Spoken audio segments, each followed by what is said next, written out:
Welcome to Lee's Famous Recipe Chicken Thursday Night Lights, presented by Cincinnati area Toyota dealers. Tonight from the G-Walk, a contest between the Miamisburg Vikings and the Northmont Thunderbolts. Good evening. Thank you for joining us. Matt Digby alongside Keith Byers. We'll also hear shortly from Tej Joshi. This is a matchup of teams that have identical 3-2 records, and how they got to 3-2. Those paths are also identical. 3 wins in non-conference, an 0-2 start to G-Walk play. So, Keith, this is a pivotal matchup for many reasons, especially wanting to stop the skid of the last 2 weeks. Absolutely. You know, we're started heading to the second half of the football season. I know it goes so fast, but we know tonight one team is going to be at 500 and the other one's going to be at 4-2 with a chance to get to the playoffs. You know, here it is the first day of fall, but it feels like the first day of summer, so we may need some of these today to keep the fans keeping it hot. So that's going to come into play as far as, you know, conditioning here in these conditions. So a lot to look forward to between the Thunderbolts and the Vikings as we get set for kickoff. Time now to introduce our third member of the broadcast team, Tej Joshi. Good evening, Tej. Good evening, guys. Just as you put it, a perfect night for football. Still that warm air here, and I know both teams are really excited. I was here at Northmont all day, early in the morning. I got to chat with some of the football players here. Just as you put it, Matt, they are excited to put a stop to the 2-game skid. They are really energized to get a victory tonight. Now, on the Miamisburg side, I chatted with some coaches just now during warm-ups. They are feeling energized, full of life, and are ready to come home with a victory tonight. It's going to be some heavy hitting and big energy on both sides. Now, like I said, and so to keep, it's a warm night, a beautiful night, and for a full check on our game day forecast, here's Chief Meteorologist Natalie Walters. Well, beautiful evening for some football. A little bit on the warmer side, though, but great weather for Thursday Night Lights as we see Miamisburg take on Northmont at Northmont. Overall, going to see temperatures in the 80s. Eventually, once the sun sets, we'll drop into the lower 70s and upper 60s. A little bit warmer than we were the past Thursday, but still looking pretty good for Thursday Night Lights. Thank you, Natalie. Coming up after the break, the coin toss and the opening kickoff as Northmont hosts Miamisburg on Thursday Night Lights. What did he call? Tails. It is tails. You won the toss. You defer. Would you like the balls? Yes. What goal do you want to defend? Turn around this way. Gentlemen, come around this way.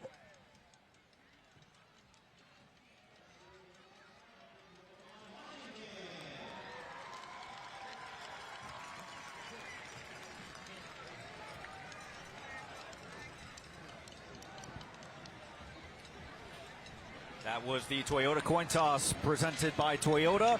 Referee Mark Smith conducting it. His colleagues tonight monitoring the officiating umpire John Webb, linesman Craig Klepak, line judge Tyler Smith, back judge Robert Marchino, and center judge is Peyton Farr as we get ready for kickoff coming up momentarily. Time now for a look at Keith's Keys to the Game presented by Jeff Schmidt Auto Group.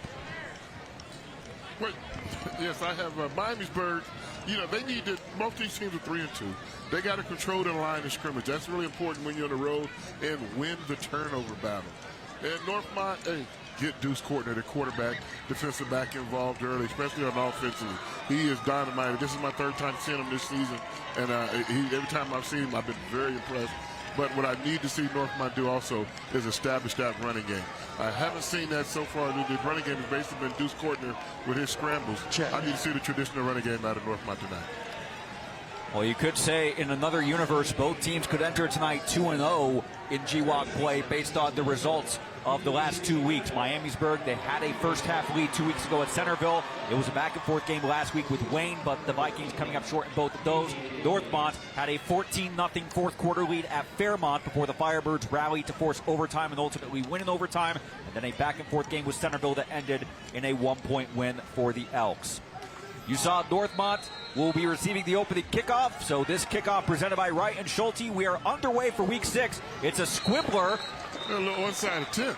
Yeah, Northmont wasn't sleeping at the time. It was, so that's not a bad play to open up the game. And credit to Northmont's Corey Norris. He was not fooled by the attempt. He was in position to make the recovery and prevent a potential onside kick recovery for Miamisburg. That front line has a tendency not to wait till the ball is kicked. They're just trying to get back and set up their return. But that time they showed very good discipline.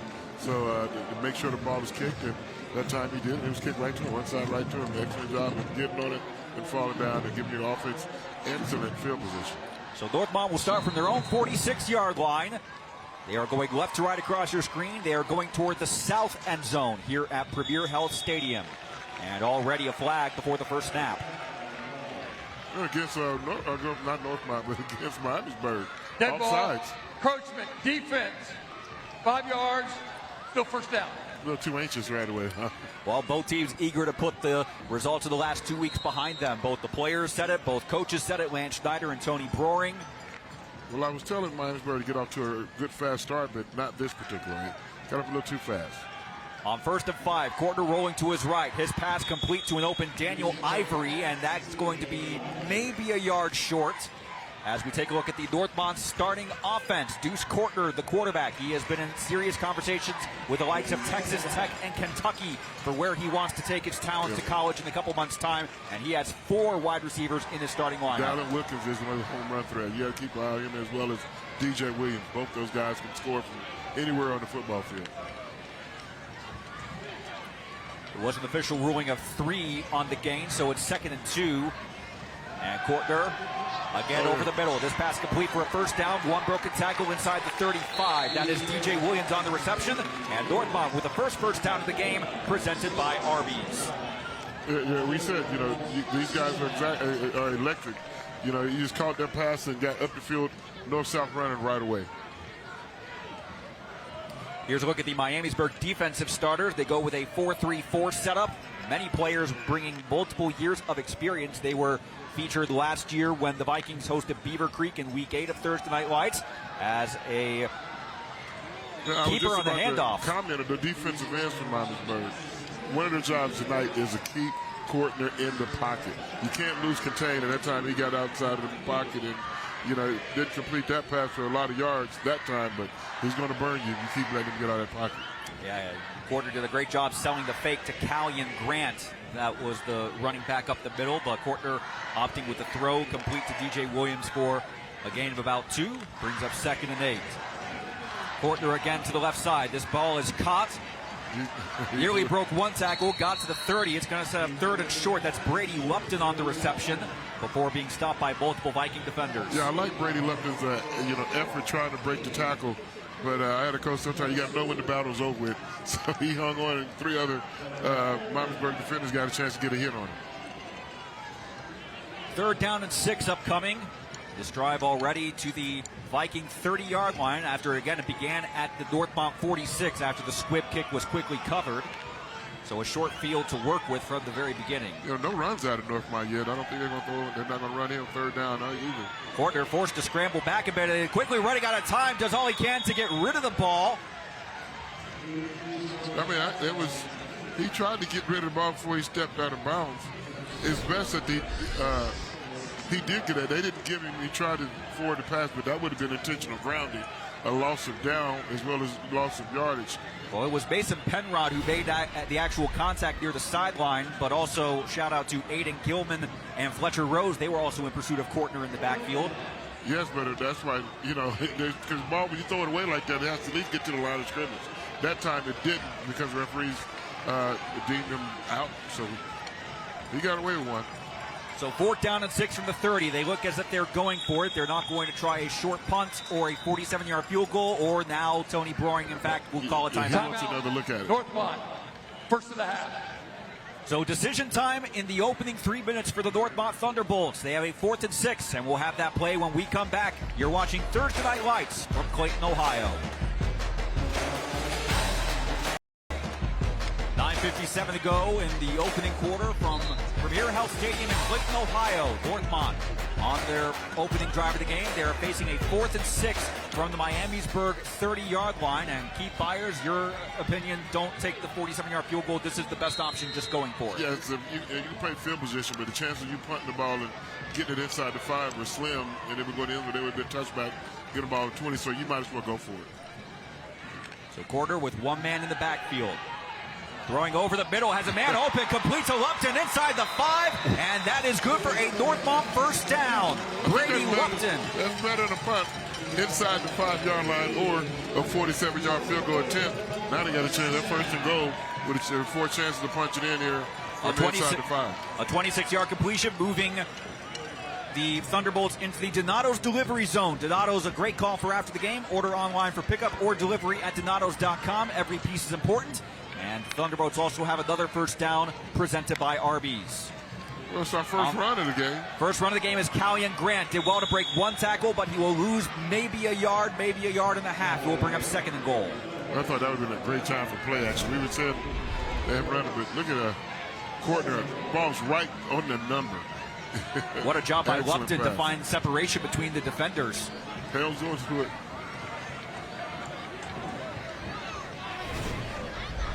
So this is where you said you had a chance to watch last week's game against Centerville. Penalties were an issue for Northmont. How important is it that they get the ball in the end zone and don't have penalties affect them like they did last Very week? important. I mean, you sometimes have to settle for a field goal attempt other than touchdowns. You know, they got down in the end zone, got a fade here. Pass to the corner, caught by Wilkins, and he got a foot down. Touchdown, Northmont. The opening drive resulting in 6. And that touchdown presented by Donato's. Northmont, a very efficient opening drive of 54 yards, culminating with points. Dayton Wilkins, we said in the pregame, look out for him. I mean, he's a playmaker. You know, Courtney knows where to go with the ball, especially down in one-on-one coverage, you know, inside the 5-yard line. What better call than to go with that? Dayton Wilkins, one of the go-to receivers over the course of this season for Deuce Quarter. He comes down with another touchdown grab. And his field goal attempt by John Warren is up. It is curling to the left, and it is indeed too far to the left. So a missed extra point. We'll see how big of an impact that seems to be. But Northmont on the board with one drive. They go down the field 54 yards, resulting in this touchdown reception to Dayton Wilkins. Timeout. Back at Northmont High School, where the Thunderbolts go 54 yards on the opening drive of the game, resulting in a 3-yard touchdown pass. The PAT was off to the left, so it is a 6-0 lead as Miamisburg gets set for their opening possession of the game. How important is it, again, because we talked about the fact that both teams wanted to get the last 2 weeks out of their system and put it behind them. How important is it for Miamisburg to answer with a touchdown of their own? Well, I think very important. You know, when you're on the road, you want to come out, start fast. And they didn't do that defensively. They didn't take an open drive from Northmont into the end zone. So the only way to answer that is for Miamisburg to get the ball and take it back in the end zone and to reset it, to take this crowd out of it. Kickoff presented by Wright and Schulte. John Warren kicking it deep to Baylor Stickle, who was very deliberate in terms of waiting for an opening to appear, and he does get to about the 35-yard line. So that's where Miamisburg will start their first drive. A look at the scoring summary presented by Rand Associates. Again, an 8-play, 54-yard drive. The key play was the 4th down conversion. They needed 6. They ended up getting 26 on a connection from Courtner to Brady Lupton, and that was able to keep the drive alive, resulting in the 6-yard touchdown pass. And also, let's not forget, they started with an onside kick, so they started off with great field position. They had a short field to work with in their opening drive. And we have a stoppage of play before the snap. I think that's equipment. It looks like Deuce Courtner, the player, going to the sideline, having an issue with equipment. So Cedric Pierre Jean-Baptiste, number 23, is checked in as a result.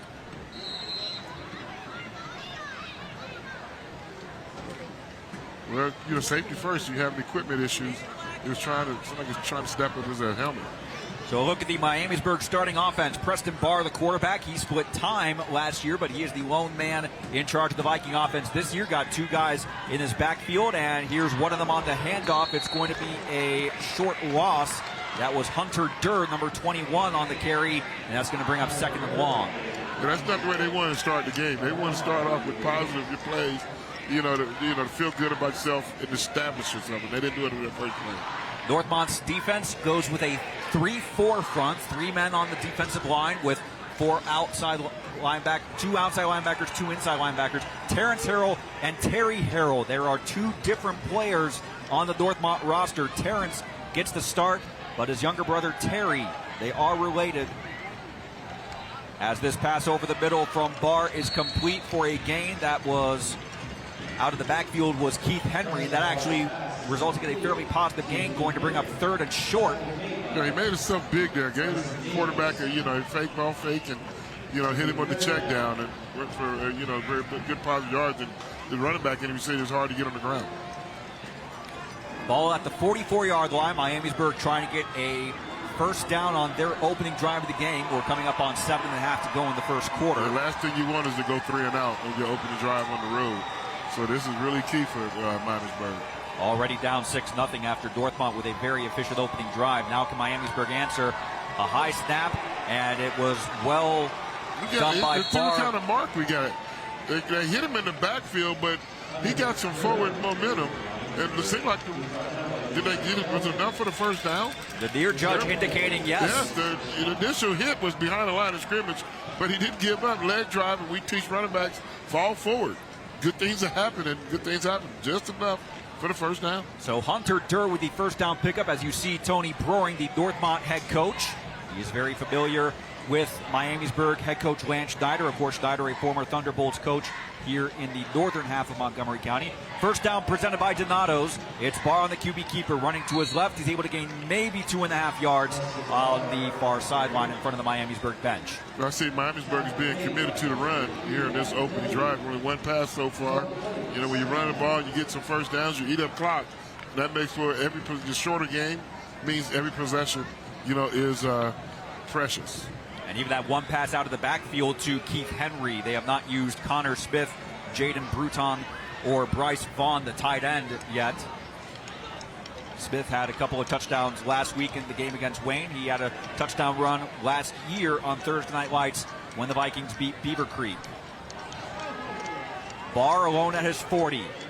With plenty of time, swings it out to Henry, who has space, gets around one tackle inside the 40. That's enough for a Miamisburg first down presented by Donatos. A swing pass. They waited for the opening, and the first down presented by Arby's moves Miamisburg inside the 40-yard line. That was an excellent job by Preston Barr, not forcing it down the field.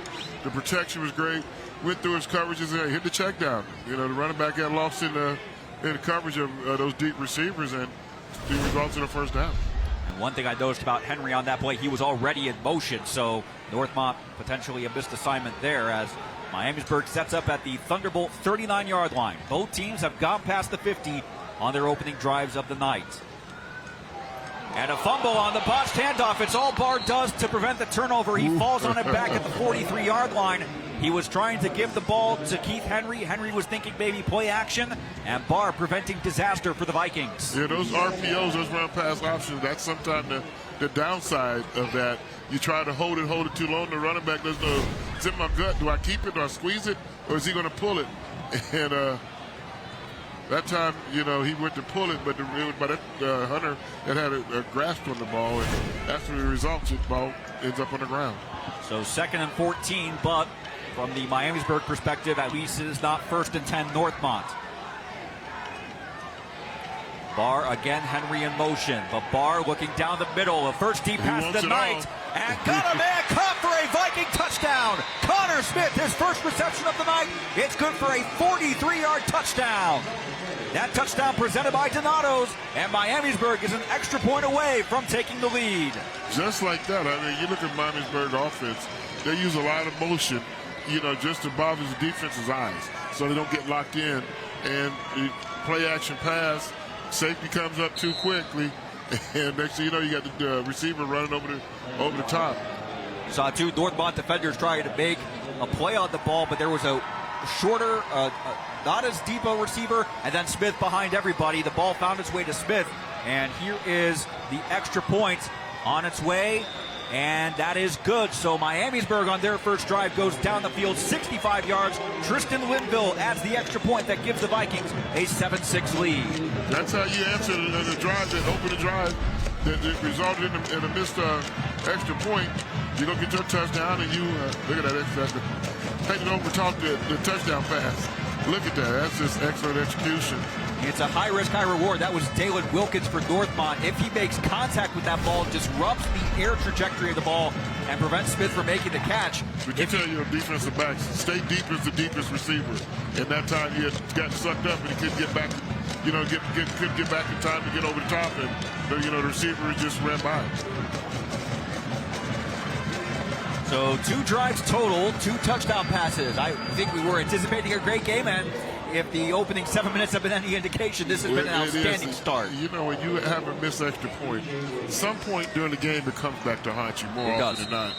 And right now, Northmont wouldn't mind this game being tied 7-7 and see if they can overcome it. This time he kicks it deeper. This kickoff presented by Wright and Schulte. It's taken by Brady Lupton, who was on the receiving end of a key fourth down conversion for Northmont. He's eventually run out of bounds at the 40-yard line. So again, Northmont taking over with advantageous field position. Not pinned deep inside their own 20.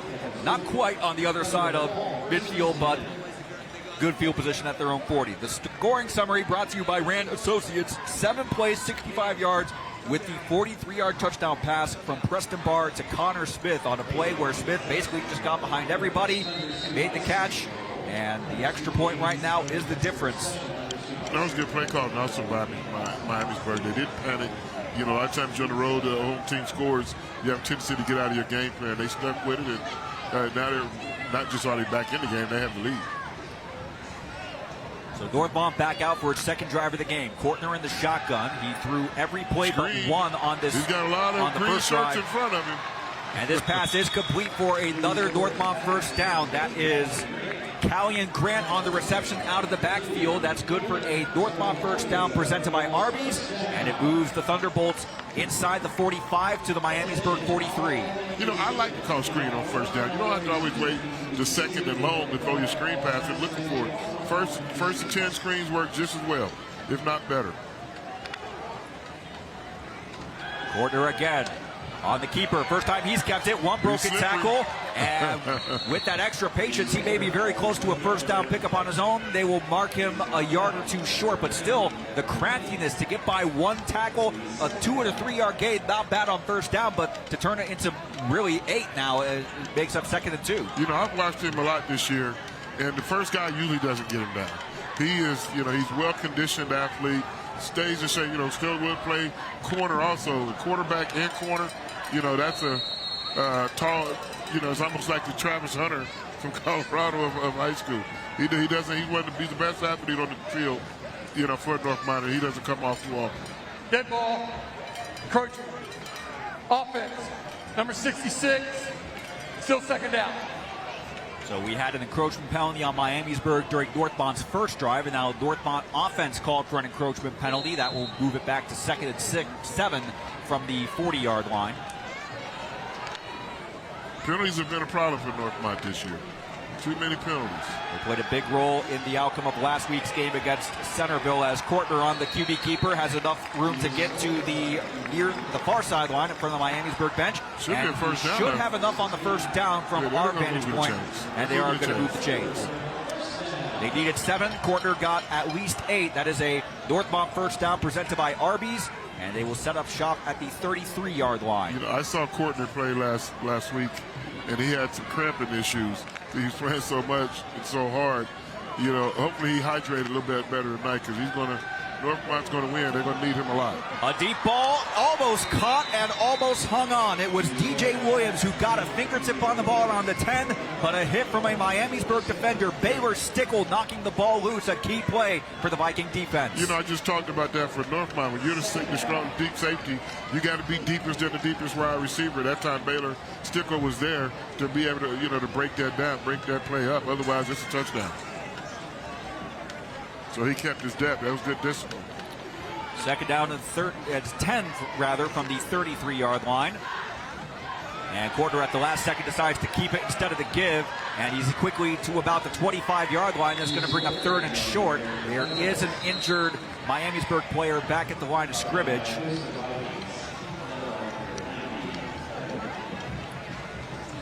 So with just over 3 minutes to go, a very entertaining, a very offense-oriented first quarter as Northmont goes down the field, scores on their opening drive. Miamisburg answers, and their extra point is the difference right now.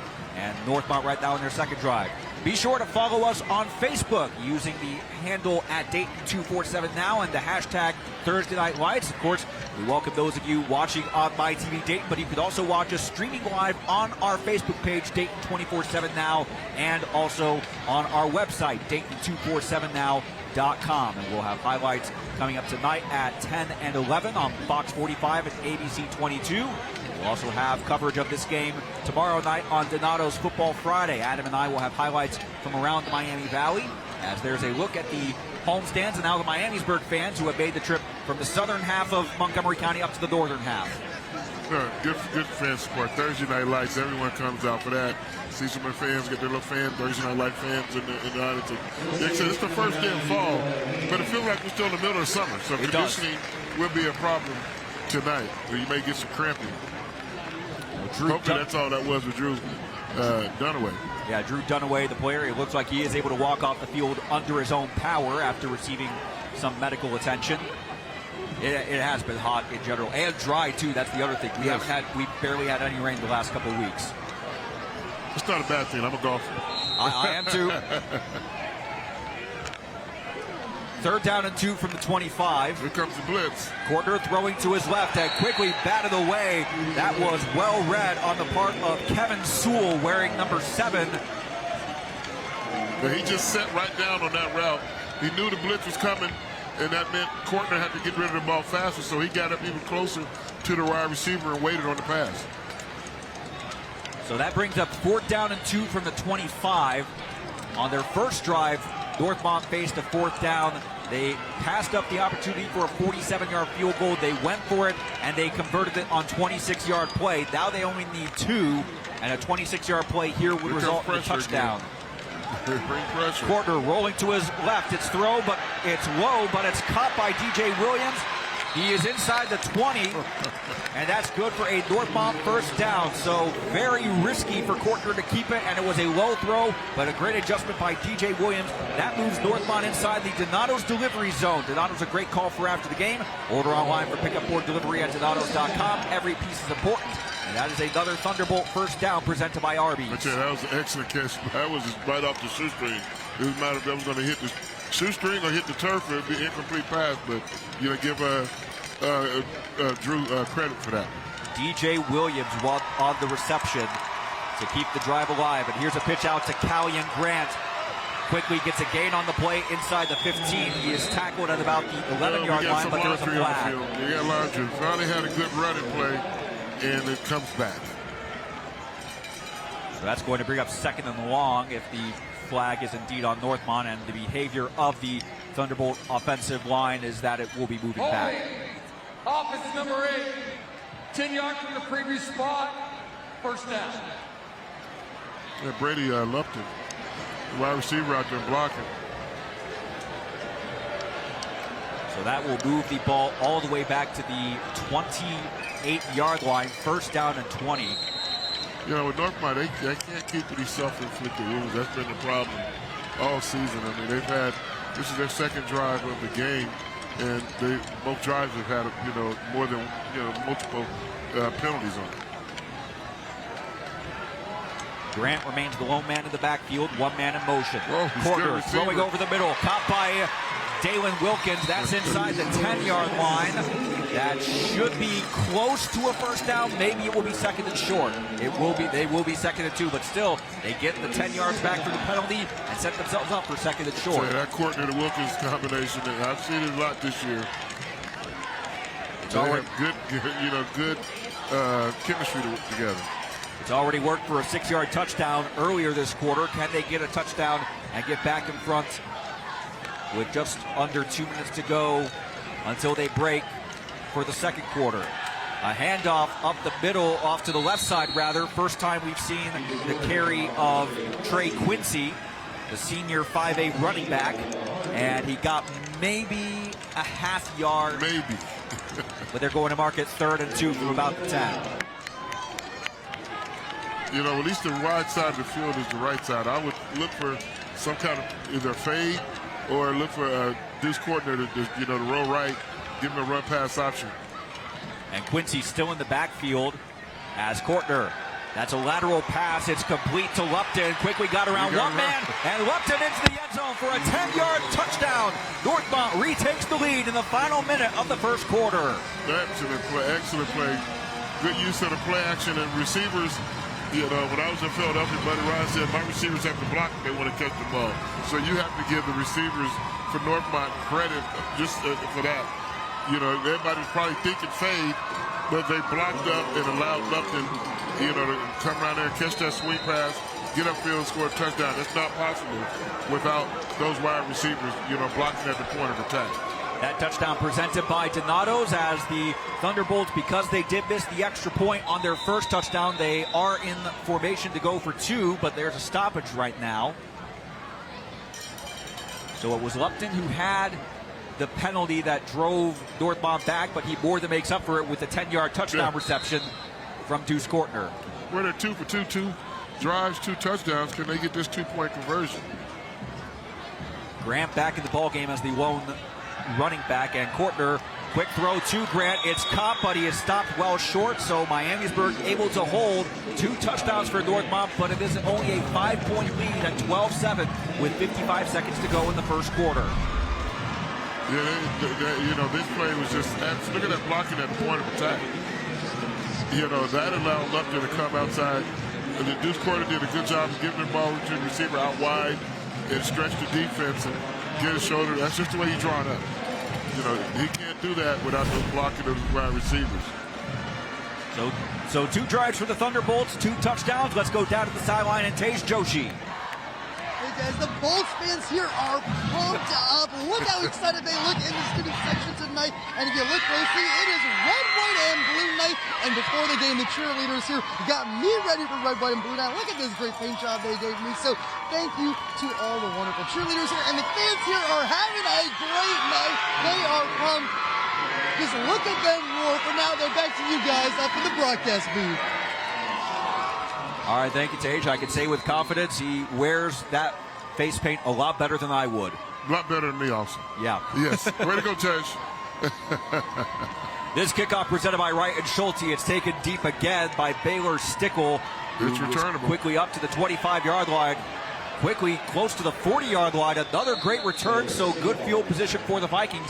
That was the thing with Stickle on the earlier kickoff return. He was very deliberate. He didn't try to force the issue. He waited for the openings to come, and that's why the Vikings will take over at their own 40 instead of further back. A look at the scoring summary presented by Rand Associates. 10 plays, 60 yards, ending with a touchdown pass from Deuce Kortner on a lateral pass to Brady Lupton for the score that puts Northmont back in front, but it is 12-7. They missed an extra point. They tried a 2-point conversion to get those points back, and that was read to a T by the Miamisburg defense. So 12-7, another Miamisburg touchdown, and they're back in front. Yeah, I'm not so sure I would have went for the 2-point conversion there. Well, here's Hunter Durr. He's able to get out to about the 44-yard line, a gain of 3 on the play. The reason why I wouldn't went for the 2-point conversion was because I'm thinking I'm going to score more than, you know, I have to, you know, time, you know, go to 14 point score in case they score another touchdown, the game be tied. I'm playing ahead. They're not going to score no more, so we're going to score more. That's the reason why I wouldn't have went for it, especially in the first quarter. But hey, I'm not the coach. That's our his decision, and we'll see how, you know, bears out over the course of these next 2.5 quarters. Well, 3 quarters now. 8 seconds left. They will get this play off before the end of the quarter. Preston Barr quickly met in the backfield, and it's going to be dropped for a loss. It will bring up 3rd and long, so an ideal end to the quarter for the Northmont defense after a promising start to the drive and a positive gain on first down. Miamisburg will be facing 3rd and long as the first quarter comes to an end. A very entertaining first quarter. 3 drives complete, 3 touchdowns, and Northmont has the 12-7 lead through 12 minutes. Timeout from Clayton. We're ready for the second quarter of this GWOC Week 6 contest on Thursday Night Lights. Northmont with a 12-7 lead after both of their first 2 drives resulted in touchdowns, but a missed extra point and a missed 2-point conversion. That's why they're at 12 and not 14. And Miamisburg on their second drive of the night after their first ended in 6 on 3rd down and 11. Preston Barr got by one man, but met in the backfield. That was number 47 on the stop, DeJuan Sales, the linebacker. Also had help from Cedric Works and Josiah Belton, and that's going to bring up 4th down. You know, your alarm has to go off in your head. When you step up like that, there's no more either going to make a decision and run for it or step up and throw it right now. And he caught Preston Barr, you know, in between making a decision, and you'd have to be a little bit more decisive if you're Mr. Barr. Yeah, that's a correction on my part. That was Cedric Works who made the sack, and that will bring the first punt of the night. Baylor Stickle will send it away, and Brady Lupton, the lone man back for Northmont. So first punt of the night comes on the second play of the second quarter. Punt. And it's actually taken on a fair catch, rather, not by Lupton, but by Dalen Wilkins. So Northmont will start at their own 15-yard line. And it says something that, by some margin, this is the worst starting field position for any team to have at their own 15. Yeah, that is so true. Into the second quarter also. Wow. You know, so let's see if Miamisburg can get off the field this time without giving up points by making them go 85 yards. Because the first two drives, I think it was 54 for the first touchdown and 60 for the second touchdown. So now they got a lot of, you know, field to work with. They're 85 yards, so let's see if Miamisburg defense can dig in and, you know, get a defensive stop here. Also notable on both those first two drives, Northmont converted 4th downs on each of those drives as Kortner looking to his right. His pass over the middle, incomplete. DJ Williams, the intended receiver, and that's going to bring up 2nd down and 10. Yes, I mean, you know, Northmont hasn't gotten the running game uncorked just yet. It's still early, and that was one of my keys. I need to see them establish the running game. You know, running game, you know, you get a chance to wear the defense down. You give your defense a rest. And, you know, first downs at the first down, they're going to eventually be touchdowns. Their leading rusher has been their quarterback, Deuce Kortner. Callion Grant hasn't been able to find the holes he was hoping for. Trey Quincy, once or twice, he's been able to get a positive game, but not for very many. As Kortner completes a pass to Wilkins, who looked to have put the ball on the ground. He looked to have completion of the catch before the ball came loose. And then it was quickly recovered by Northmont, so no loss of possession, but it brings up 3rd and long.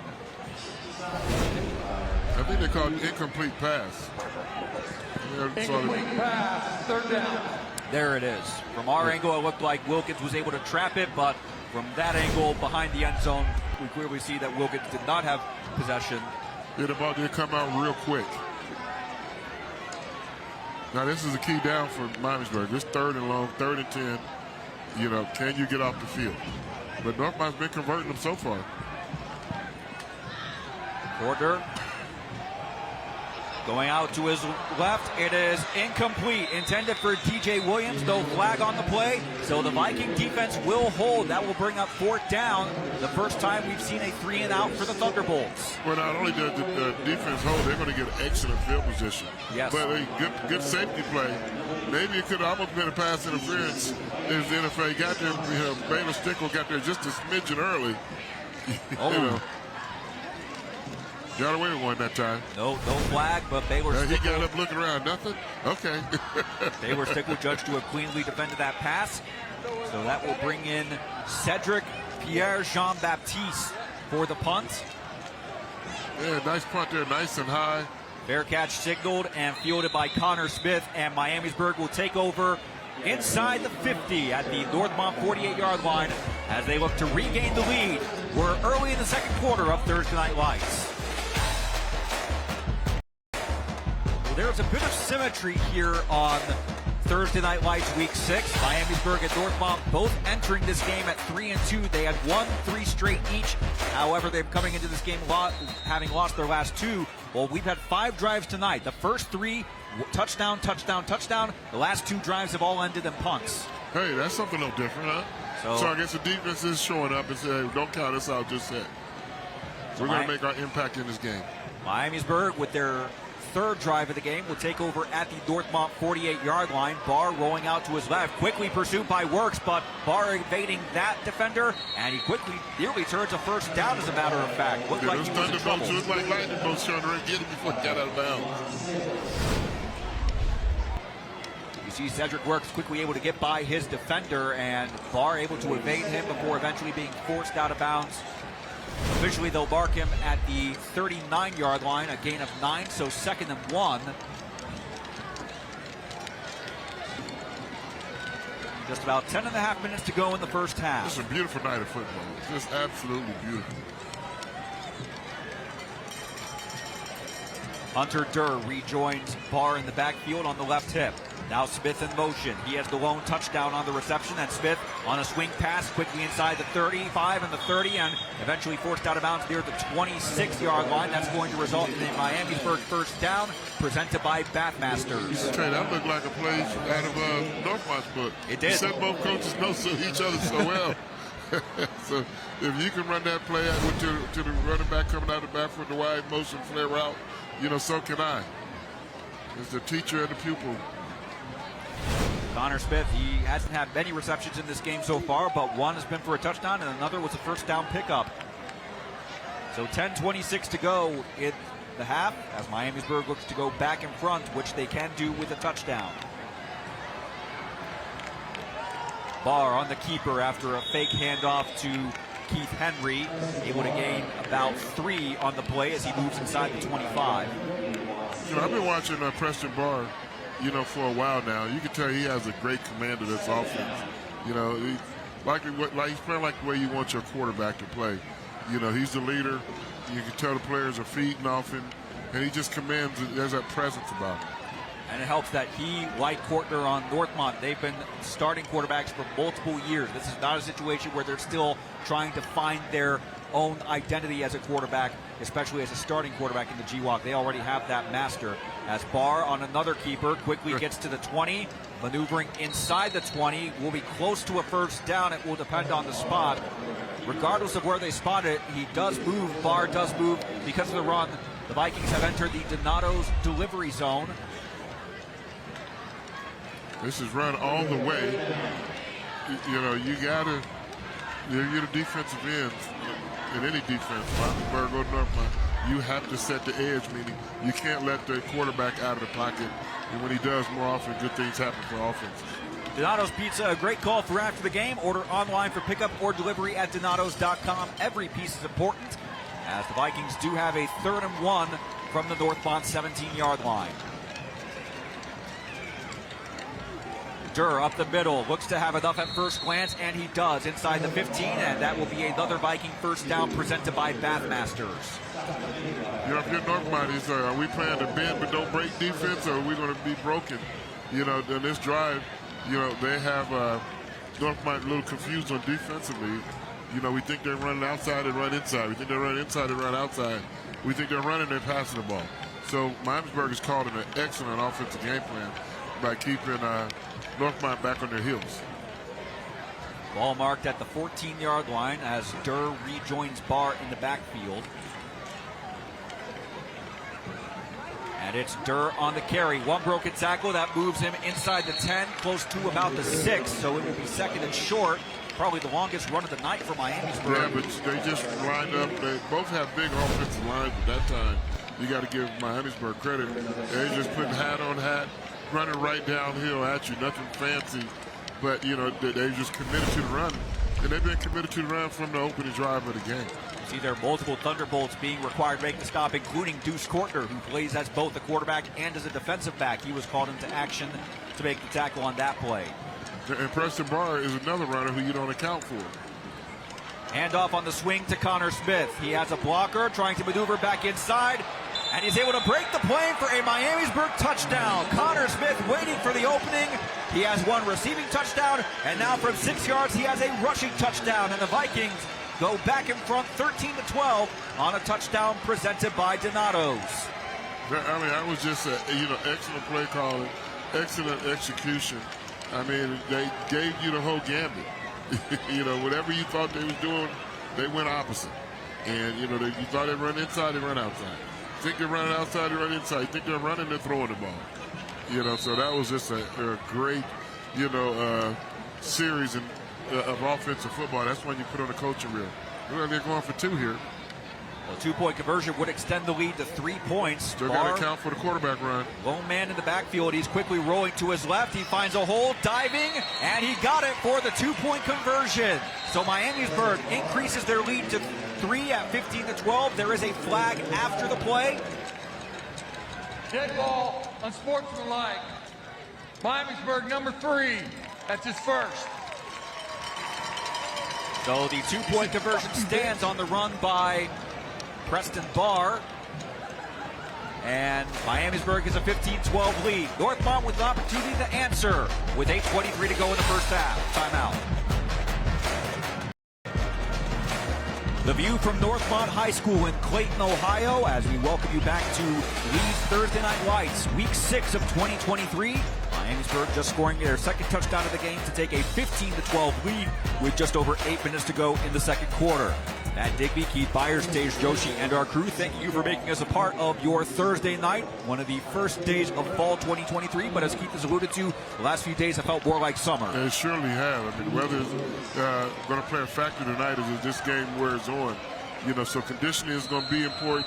You know, and I think Northmont should get decent field position after that touchdown.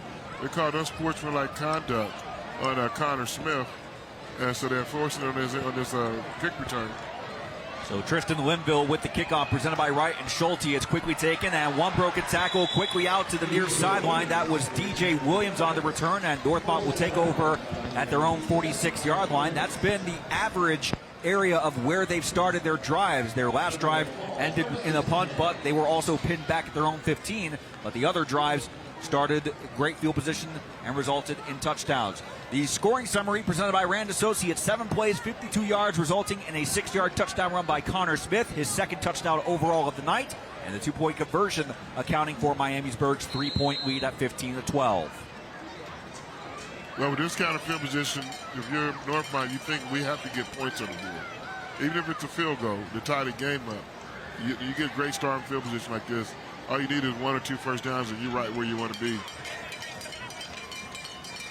Corder quickly looking to his left, and he's got a man deep downfield by Wilkins. He got a catch. He got his feet in. And they say he got his feet in. All right. Can't wait to see the replay of that one. Dalen Wilkins on the reception, and that's a Northmont first down presented by Bathmasters. As you see, Miamisburg was not fooled by the play. I didn't see the feet get down, but it doesn't matter. The ref said it's good. It's good. It's high school. No instant replay. Micaiah McDougald and Landon Ball were on coverage for the Vikings, but neither one of them could stop Wilkins from recording the catch. It's a 1st and 10 from the 30. A first down presented by Bathmasters. Hand off to Callian Grant. One broken tackle at the line of scrimmage. Another broken tackle inside the 10. Fumble. And a fumble. The ball is loose. Did Miamisburg get to it before it goes out of bounds? I don't think they did. Oh, I mean, he came down with the karate chop right on the football, the way you teach it. And the ball come loose. They just couldn't get to it in time before it went out of bounds. What a turn of events as we do see a Northmont player receiving medical attention. Here's a look at the replay. It was Callian Grant, broke one tackle right in the backfield. 2 tackles, 3 tackles, 4 tackles. And the 5th guy comes in and just rips it right out. Baylor Stickle ripped it loose, and multiple Vikings were in position to make the recovery. Baylor Stickle is playing. It's a heck of a safety tonight. Just look at that. Just rip it. My goodness. Looks like it got the one defender by surprise for Miamisburg. That would be Colton Lemons. Yeah, he's like, hey, look what I found. It hit me in the chest. I wasn't ready. With 8 minutes, the ruling on the field is a fumble. The ball went out of bounds, so Northmont will keep possession at the Viking 5-yard line. So that is a first down for Northmont presented by Bathmasters. It also means they have moved into the Donato's delivery zone. Donato's a great call for after the game. Order online for pickup or delivery at donatos.com. Every piece is important. And we can say the Northmont player who was needing medical attention is up and walking to the sideline. That's Miles Capps, one of the offensive linemen. We hope he's okay. He's walking out. That is good to see that he is not needing a ton of assistance, just deliberately walking off to make sure nothing is too aggravated.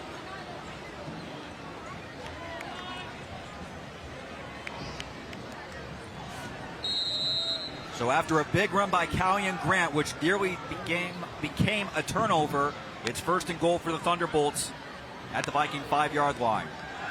Fortner looking to his right. Back to the fade. His pass well short. He had 2 men, Daniel Ivory and DJ Williams, on his right side, but the pass falling well short of either of those receivers, so it brings up second down. You got to give Dayton Wilkins a look at either second or third down. Give him an opportunity. Well, it was batted at the line of scrimmage. That's a big props to Fletcher Rose on that play, the defensive end for Miamisburg. He broke up that pass. Yeah, Dayton Wilkins lined up one-on-one on the safety below. Here's from the fade. Well, Cordner threw to the right. Now he throws to the left. And that pass incomplete. It was intended for... Connor Stickle got over there in a hurry to help out the cornerback. Daylen Wilkins was the intended target, and now it brings up third down and 5.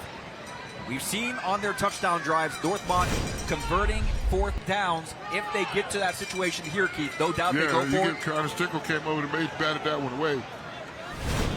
Ball just hung up in the air a little too low. Just enough for the safety to get over the top. Big third down play here. Cordner with Grant in the backfield.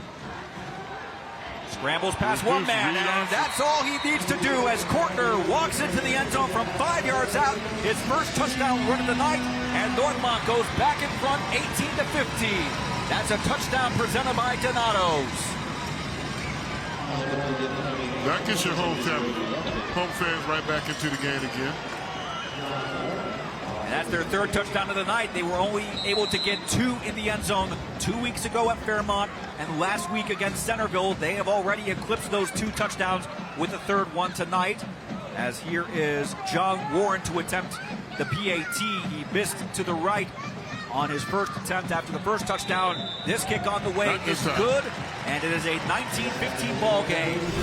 We've had points, we've had near turnovers, and we've had excellent play on the part of Northmont senior Deuce Cordner. He's had 2 passing and now 1 rushing touchdown to give Northmont the lead again at 19-15.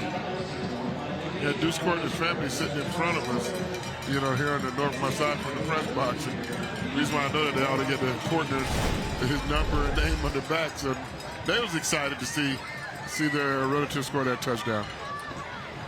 And we mentioned at the beginning of the broadcast he has been in contact with multiple Power 5 programs. As we take a look at the scoring summary presented by Rand Associates, 5 plays, 54 yards, ending with a 5-yard touchdown run by Deuce Cordner, a touchdown run that Joey McGuire from Texas Tech would probably be impressed when he gets the footage of it. Mark Stoops from Kentucky, another school that Cordner has been in serious conversation with, he'll be impressed with that highlight. Absolutely. Ryan Day, get some film. I'm greedy. I want all the great players to go to Ohio State. They certainly have a big test coming up tomorrow, or on Saturday, I should say. Oh, I'm looking forward to my Buckeyes going into South Bend, Indiana, and coming home. We're going to conquer the whole state of Indiana this year. It's in Indiana. Beat Indiana, go to South Bend, beat Notre Dame, and then go back and play Purdue in October. So we'll whip everybody in Indiana.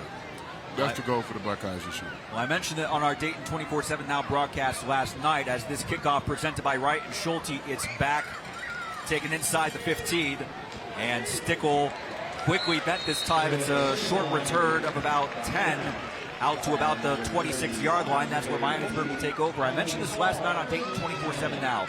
The last time Notre Dame beat Ohio State, Franklin Delano Roosevelt was in his first term as president. That's how long ago it was, 1936. He was running for his second term out of the 4 he ultimately served. That was before both my parents were born. Before I was born in 37. Before me and you was born, too. Oh, a long time before me. And it will be longer come Saturday night. Oh, yeah. That's going to last a long time. Right now we have a great game unfolding between Miamisburg and Northmont as the Vikings take over at their own 26. 2 men in motion as Barr is alone in the backfield. Now another man in motion. Barr with a shovel pass forward, and that's nearly turned into a disaster. It ends up being a positive game for Miamisburg. That was quick thinking on the part of number 26 for Miamisburg. That's This is just a replay. Caleb Hainsworth. It bounced off his own guy. That's really a penalty. If it hits the lineman first, he can't be the first one to touch the ball. That play should come back. But there's so much confusion, it's hard for the referees to call that. Well, actually, it's Chris Engo on the reception. My correction. That's illegal touching of the ball. And a end-around play that's good for a first down on the carry by Hunter Durr. That's good for a Miamisburg first down out past the 35. And that first down presented by Bathmasters as the clock now under 7 minutes to go in the first half. Well, you know, we got 6:55 left to go in the half, and counting. You know, I want to see how we know how both teams started this half. How are they going to finish this half? You know, who will have the lead going into halftime? And you know, if they get a good long 4 or 5 minute drive here, it'll be Miamisburg. Well, Hunter Durr bobbled the handoff as he was in motion. Does all he can just to get back to the original line of scrimmage to prevent a loss. It will bring up second down. Started with the high snap, and then things just go haywire after that. Thanks to a critical block by Chris Engo, Durr was able to get back to the line of scrimmage and prevent the loss. But again, second down and 10 from the 41-yard line. I tell you, Miamisburg is calling an excellent game. You know, they're mixing up the run pass. Their balance has been pretty darn good. And, you know, they've done everything tonight except take a shot downfield to try to get what they have. They have taken a shot downfield, you know, to open a touchdown. So Preston Barr is really operating this game, just taking what the defense gives. Screen pass to Hunter Durr, but that's going to result in a loss as reading the play perfectly was Northmont's Cedric Works, and that will bring up third down and 11 he was for the working Vikings. that time. Well, you see both teams playing with the eagerness. They're playing to win the game, especially because of the mindsets of both teams. The fact that non-conference play went so well, and in another universe, a parallel universe, GWOC play could have started very well in addition to that. Absolutely. Both teams could very well be 2-0 in the conference, 5-0 overall. It's an eyelash difference from, you know, the plays they could make or did not make. One team will get their first GWOC win of the season in the next couple of hours as the pass deflected and caught by Durr to prevent Well, it's an incomplete pass. That's no, good it is thing it's ruled incomplete. Might have been fourth down anyway. Well, it was batted right as Barr was releasing the pass, intending to thread it to Durr, but Northmont's defense able to stand tall. That was Josiah Belton, who I had the chance to meet with yesterday when I spoke to a couple of the players. He said he wants to get the bad taste of the last 2 weeks out of his mouth, and a play like that will certainly help. Understandable. You know, when you lose, one thing you want to do is get to the next game and win, so you can get that good, sweet sensation in your mouth once again. Second punt of the game for Miamisburg. The first one pinned Northmont back to their own 15-yard line, and this kick from Stickle is going to be taken with a fair catch by Brady Lupton at the 22-yard line. What does a Stickle do? He does everything. He punts, he plays defense, returns kicks. I better look out. He may be up here calling the game, doing the color for these games. He's everywhere. He's everywhere. He was everywhere in a good way for the Vikings. We mentioned it before. We had them last week. It was week 8 when they took on Beaver Creek. That was a pivotal game for both teams, needing the points to get into the Region 2 playoffs. And Miamisburg right now entering today, they are 14th in Region 2 out of 16 who make it. And remember, only 17 teams in Region 2 this year. Northmont was in Region 2 last year, but the reclassification, they moved down to Division 2 for 2023. So Northmont is now wanting to get into the Region 8 playoffs. And right now, they are very much in the top 5 of that category. As on first down, this pass complete to Lupton. One broken tackle, quickly out past the 30, close to another first down pickup.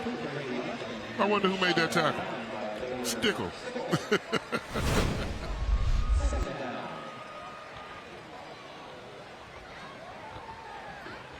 It was one man, Colin Shannon, trying to make first contact, but then it was Baylor Stickle on the stop. It is short of a first down, a gain of 9, so 2nd and 1 coming up.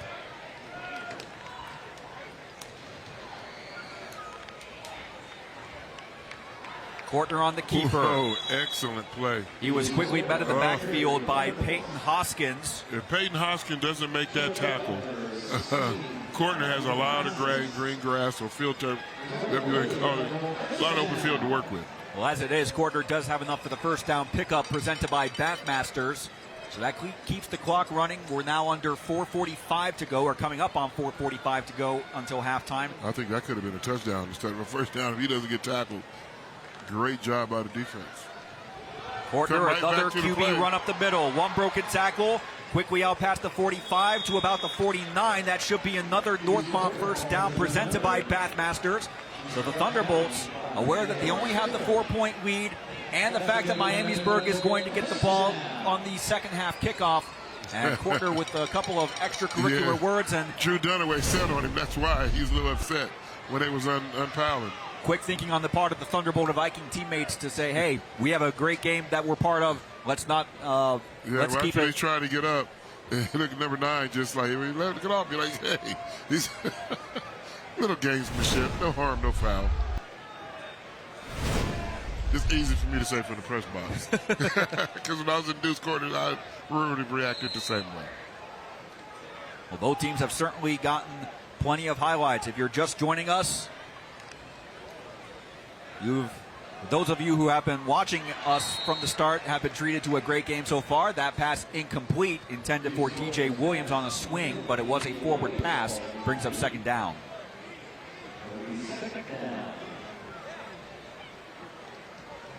Well, that also stops the clock. Northmont does have 2 timeouts to work with as well on this drive. You know, don't forget your playmakers. They haven't so far. Every series they've done their best, Northmont is, you know, to get the ball into DJ and Dalen's hands, both wide receivers.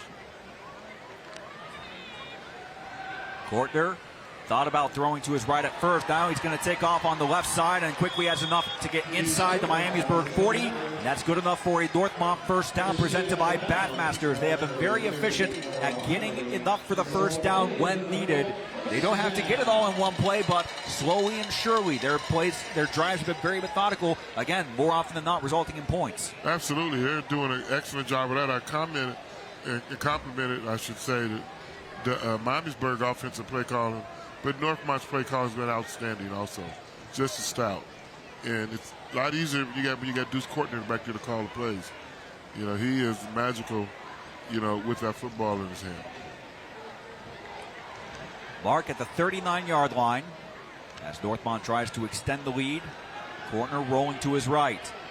Gets rid of the ball and has a man downfield. That ball is incomplete, but Dalen Wilkins was able to draw a flag for pass interference. Hey, if I'm Miamisburg, I'm not mad at that pass interference. You'll give up 15 as opposed to a touchdown. This is not the NFL. It's not a spot foul where they get the flag where pass the point of where it happened. Defense. It's just 15. Number 1, 15 yards from previous spot, first down. You mentioned the 15 yards. That only moves them to the 24 as opposed to inside the 5. Inside the 5 at minimum had Wilkins made the catch anyway. So Northmont, this is their 5th drive of the game. 3 of the first 4 resulted in touchdowns. Only 1 punt. No turnovers so far by either team. Miamisburg has had 2 touchdowns and 2 punts.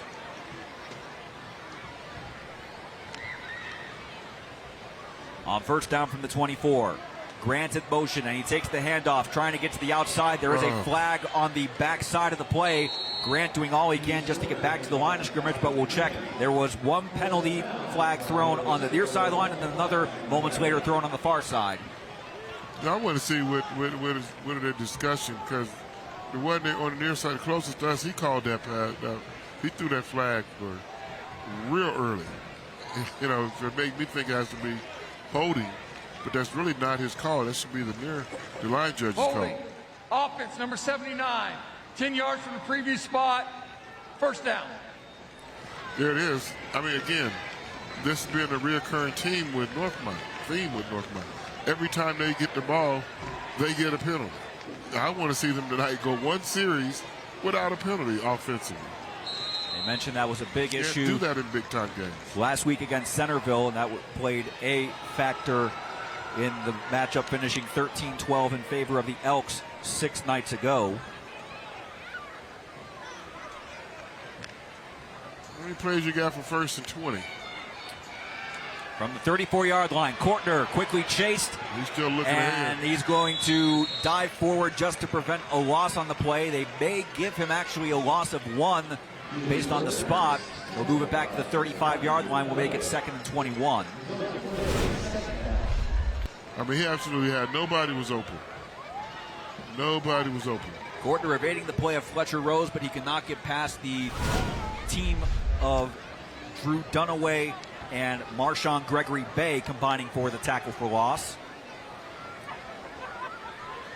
3:20 and counting in the half. Miamisburg, if they can get a stop here and then have enough time to go downfield, plus they get the ball to start the second half.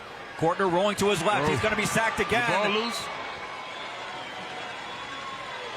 And Northmont has recovered.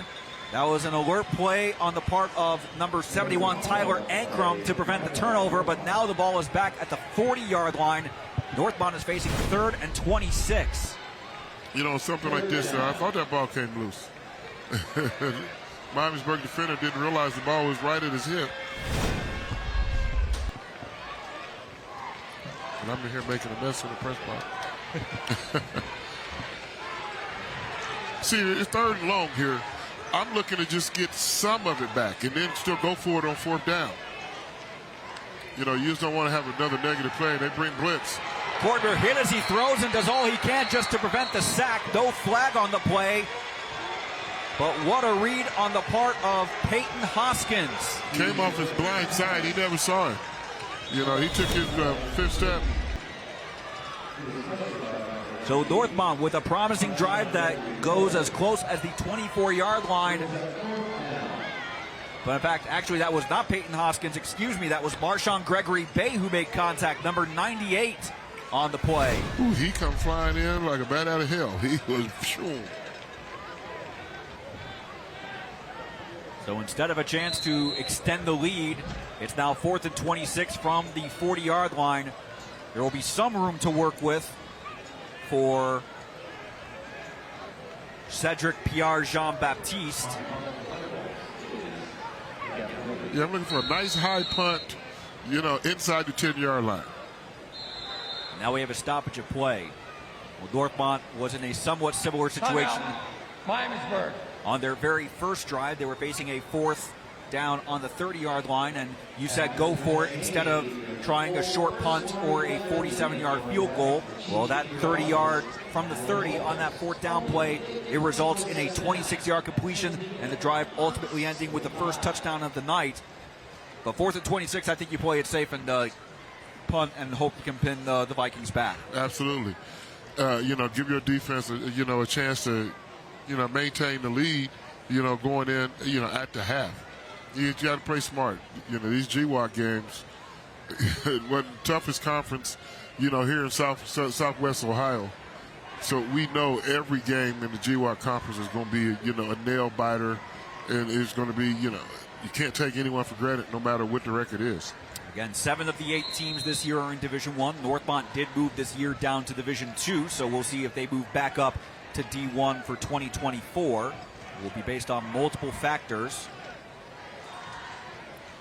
And number 33, is now on to punt for Excellent Northmont. Punt. That's Gavin Get Bilby. behind it. Get behind. Gets a good Don't bounce. let it go in the end zone. You but got it to goes get into the behind end the punt zone. returner. You can't stop at the punt. You got to go by him. Just catch it. So Gavin Milby very nearly was able to pin the Vikings inside their own 5-yard line. But here's a look at Miamisburg's last drive of the game. It was this pass to Connor Smith, then a handoff up the middle to Hunter Durr. Hunter Durr again breaking tackles to get inside the red zone, and then Connor Smith with the touchdown. That put Miamisburg up 15-12 after they went for 2 and were successful. They have not found the end zone since, but they have 2:11 to work with here, and they have 2 timeouts. Again, they're getting the ball to start the second half. So, they haven't rushed all night, but this is a 2-minute situation, 2 minutes, 11 seconds. They're going to have to play a little bit faster, to end this half. Barr in the shotgun. Back from his 10. Now he's going to take it off himself. Gets out to about the 22-yard line, a gain of 2. He stays in bounds, so the clock will run. Miamisburg. Yeah, I thought he should have got out of bounds there. The Vikings opting not to call their second timeout. Clock now under 2 minutes to go. They're really waiting to see, if they can get a first down, and if they get a first down on either second or third down, how big a first down? With it, something that's in the 15 to 20-yard variety, so they have a chance to really get truly into their hurry-up offense. You got 2 timeouts, so this down right here is going to be real crucial. 90 seconds to go as Barr looking to his left has a man open and couldn't quite complete it. Jaden Bruton, the intended receiver, and that brings up 3rd down and 8. Well, I mean, Northmont has 2 timeouts also, so they just can't play this too conservative because you don't get a first down here. You know, you stay in bounds. I'm Northmont. I'm calling timeout to get my offense one more shot. You know, before we go to halftime. You see a multitude of bodies on that play. Bruton, the closest to making the catch. Smith was a couple yards behind. There were multiple Northmont defenders in front of and behind the ball. Key 3rd down play for Miamisburg. Yeah, if I'm Northmont, don't get too aggressive on defense. Keep everything in front of you. And I'm Miamisburg. I'm looking to see if we can find the weak spot. Here comes the screen. Barr screen to Durr complete, and it's going to be a positive gain, but not enough for a first down. Durr does stay in bounds, so that means the clock is running unless Northmont calls a timeout, which it appears they have. Make them punt it. The screen was there. They didn't get it developed in time. Northmont, 2nd and a half. So Northmont will have about 60 seconds, depending on how long it takes for the 4th down punt, how much time that takes up off the clock, and they'll have 1 timeout left on what we'll presume would be their last drive before half. 19-15, if you're just joining us, both teams opening this game with scoring on their opening drives. It was a Deuce Kortner touchdown pass to Dalen Wilkins for the first score at the 8:50 mark of the first quarter. Miamisburg quickly answered with a 4-minute drive of their own. Preston Barr going deep to Connor Smith for a 43-yard touchdown. Then late in the first quarter, Kortner connecting on a lateral pass to Brady Lupton for a 10-yard touchdown. Miamisburg retaking the lead early in the second quarter on a 6-yard touchdown run from Connor Smith. However, Deuce Kortner right now has the game-winning touchdown on a 5-yard run on Northmont's ensuing drive. And that has been your scoring so far tonight. A very entertaining game, as we were anticipating it would be in this GWAC matchup. Both teams wanting their first win in GWAC competition this year. Baylor Stickle with the punt, sends it away. 2 men are back for the Thunderbolts. And both men will let it you got to catch that. You have to catch it. Inside the 25 and down to the 24-yard line. So with 1:07 to play, that's where the Thunderbolts will take over 76 yards away from a double-digit halftime lead. You got to catch that punt return. If he catches that ball at the 35-yard line, you start there. The ball hit, rode another 10 yards. Now they're starting the ball on the 23-yard line. It's one more first down you have to get now. Yeah. That's important with catching the ball, not catching it. Something he'll learn as he gets older. He'll learn. Well, Deuce Kortner, apart from that last drive when the Thunderbolts were hit with penalties and going backward, he has been very confident and cool in the pocket, not letting the pressure of the Vikings defensive line get to him. Yeah, but this is a big play Northmont offense. I tell you, they can score from anywhere, so a minute and 7 is plenty of time when you have the talent that they have. And Callian Grant indeed gets the handoff. He's going to be close to a first down pickup on his own, and that indeed is enough out to the 35-yard line. The clock stops in high school when on first down until they get the chains reset. So Grant wants the first down run, gets about 11 yards on the play, and the flag, the first down presented by Bathmasters. Ball start.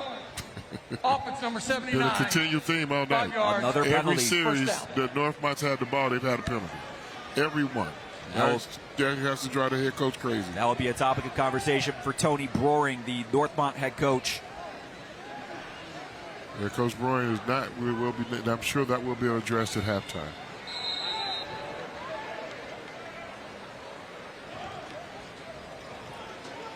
Clock is running. We're under 50 seconds to play now in the second half as Kortner, a handoff up the middle to Grant. Hopped over one man. He's still on his feet. Broke another tackle to get back to the original line of scrimmage. Is he out of bounds? And now we've got some extracurricular activity after the play. No flag that I've seen yet. So that would mean second down and about 10 as Grant was able to get back to the 35-yard line. And they did stop the clock. He's running extremely hard. There's one broken tackle. 2. There's 3 guys. 4 and 5. And then that's 15-yard penalty. You got to call that. You got to let him go. You know you're on the track. Come on, referees. Keep control of the game. So 2nd down and 10 from the 35.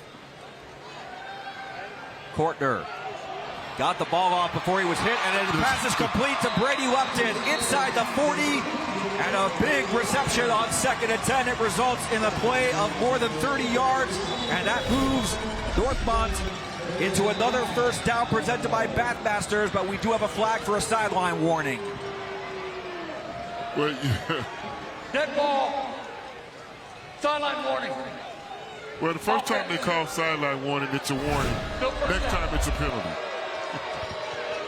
Well, Northmont understandably fired up after that completion. It looked like it would be all they could do just to get some positive yardage. The clock is running.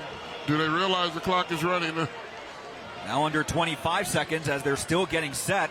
This is a big play offense. Handoff up the middle to Callion Grant. He gets to about the 27. That's where forward progress will be marked.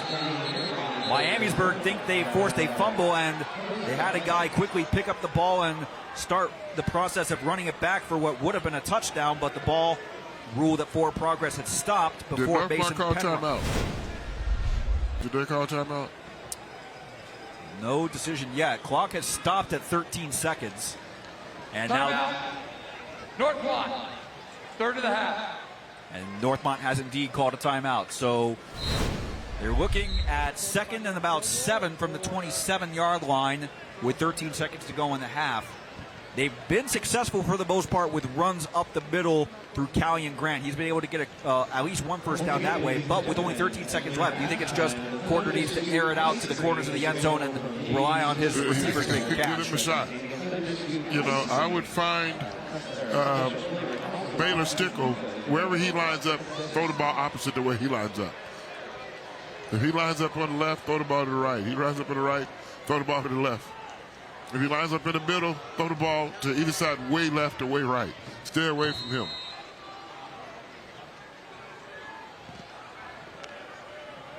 Stickle right now is the back man, back at the Miamisburg 16-yard line, and Kortner quickly being pursued, and he's going to be tackled for a sack, but there is a flag on the play. So flag pending. Kortner sacked back at the 39-yard line, and with the timing, that may be the last play of the half. Northmont's out of timeout. Number 66.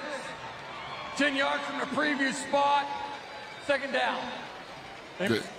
Let's let him get lined up. We won't get this play off. Yeah. It's only 7.6 seconds. As soon as you start, the referees. No, it's an incomplete pass, so the clock will stay stopped. Well, it's safe to say at this point, barring a pick six, Northmont will be going into the halftime break with the lead. 3rd down. And now the penalty is being declined because of the sack. It brings up 3rd down from the 39-yard line. But also, again, because of the sack, the clock is stopped. We'll start. There goes the clock. And the clock now running at 5 seconds, 4 seconds. Get it called. A couple Miamisburg players still getting in position. They don't know. And the clock will run out. They didn't realize the clock start. They only had 7 seconds to work with. The penalty, because they know it's 7 seconds. You better be lined up ready to snap it right now, and Northmont was not. So Northmont had a chance to add to their lead. As it stands, they will go into the locker room ahead 19-15 as both teams playing a very entertaining first half. Deuce Kortner with 3 total touchdowns, including the go-ahead score on a touchdown run up the middle in the 2nd quarter. Down to the field, Tage Joshi is with Northmont head coach Tony Broering. Coach, you got a lead going into halftime. A lot of explosive plays. What was the key to unlocking your offense there? Well, we've been like that all year. We have some dynamic, explosive playmakers. Callion Grant, Deuce Kortner, Dalen, Brady. These guys are really, really good. But it's just like I told you before the game. Every GWalk game comes down to one play in the 4th quarter. I mean, it's going to come down that way tonight, too. It's going to be a close game that we hope comes down to the wire. It should be a good one. Now, Coach, what is the key to making sure you have a dominant second half? Well, we need to clean some stuff up. We made a ton of mistakes on defense. I mean, and credit to Miamisburg. They did some unique things we hadn't seen on film, so we got a lot of work to do at halftime. Well, Coach, I'll let you join the rest of the team and catch up with them and clean those up. Thank you for chatting with us. Thank you. Of course, back to you guys up in the broadcast booth. Thank you, Tage. Like Tony Broering said, a lot to be proud of and a lot to make adjustments regarding how they come out for the second half. 19-15, Northmont leads at halftime. The halftime show is next. You're watching Thursday Night Lights from Clayton, Ohio.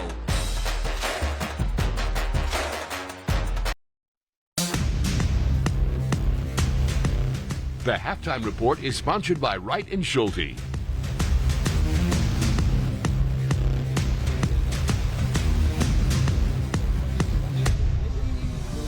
The score is 19-15 here at halftime. Northmont leads, and we're going to take halftime to chat with community leaders from both schools. That's starting with the athletic director, Jason Osborne from Miamisburg. Jason, how are you doing tonight, and overall, how are you doing this fall sports season? It's been a great fall so far. We've been competitive tonight. We've had a great first half. We look forward to what the second half brings. Just as you put it, a competitive first half. It's been competitive all year long. It's going to be a great second half of this game. Let's just talk about not just football here for a second. We all give football the love, but let's take a second to shout out any other fall sports you want to make sure everyone at home knows that Miamisburg is doing really well at. Yeah, we've been competitive this fall. Our cross-country teams are doing really well, and then we've had a lot of individuals that have excelled as well. Let's talk a little bit about the Miamisburg community. Of course, for those who don't know, our TV station is actually based in Miamisburg, so I personally am pretty familiar with the area, but anybody watching at home who maybe doesn't know you guys that well, how would you describe the Miamisburg community? I'd say we have an outstanding community, very supportive of our extracurriculars. We have about 1,400 kids annually that compete in extracurriculars, and our community's been wonderful. Wonderful. Well, let's talk a little bit more about the football team. Like I said, they do get a lot of the media attention, and that's rightfully so. And football games are always the big draw in the community. Let's talk about not just the players and the coaches, but everyone else it takes to make a football event happen at Miamisburg. Of course, this is an away game for you guys. You guys have some fans and your cheer team here. Just talk to me more about the entire community surrounding football. So obviously away games are a little more lax for an athletic director, but home games, you know, it's pretty intense. We have a lot of things going on. We have a lot of donors and supporters and advertisers that play into that. And obviously our workers are wonderful, all the work that they do, the boosters and the camera teams and everyone that makes it happen. My last question for you, just tell me a little bit more about what anyone who's a Miamisburg fan or a fan of fall high school sports in general, what can they look forward to from you guys later this fall? Well, I think we're going to always give it our best, and we're going to come out and compete. Athletic Director of Miamisburg, Jason Osborne, we appreciate your time. Thank you so much for chatting with us. Of course, everyone, remember the score is 19-15 here at halftime. Northmont leads. We have got more of our halftime show coming up after this break. Welcome back to the halftime show. The score here at halftime is 19-15. Northmont leads, and as promised, we are chatting with community leaders here from Northmont High School, now joined by the principal and the athletic director, my friends. Of course, leading at halftime is still going to be a great second half of close football. How are you feeling right now? Well, I feel pretty good. Maybe a little bit better if maybe one or two more touchdowns to widen the gap. I feel a little bit better, but it's been every game this year for us, but pretty much has been competitive. So we'll see how we handle it. Sam, your thoughts? Hey, feeling good so far. We've got the lead at halftime. That's always good. So feel a little bit more comfortable if we can put a few more points up on the board. But two teams hungry for a win. It's a good GWAC battle, so it's good. Let's talk a little bit about the Northmont community. For anybody who's not familiar with your school or what you guys are all about, give me a mission statement or a primary directive. What are you guys all about here at Northmont? Well, at the high school, we were very fortunate to hear this week from the state that we are a 5-star district, or 5-star building, 4.5-star in the district. So we're very proud of that. It's reflective of our staff and all the hard work they do, and also reflective of the community and the resources they give us. So we want to keep that going and continue. We thank them for the kids that they bring to us. We're blessed to have a ton of resources. We have a ton of opportunities here for our students who some want to go to college, where we have kids at the Ivy Leagues, at the academies, and then we have a lot of great kids who go off to the workforce, and we have a lot of programs for them. So we're trying to meet the needs of the community as far as the workforce that we can provide, and also give our kids a great opportunity as well. It sounds like you're really proud of your students, which I am glad to hear. Speaking of some of your students, of course, the highlight tonight's been on the football players, but I want to talk about the band and the color guard and everybody who was just performing behind us a second ago.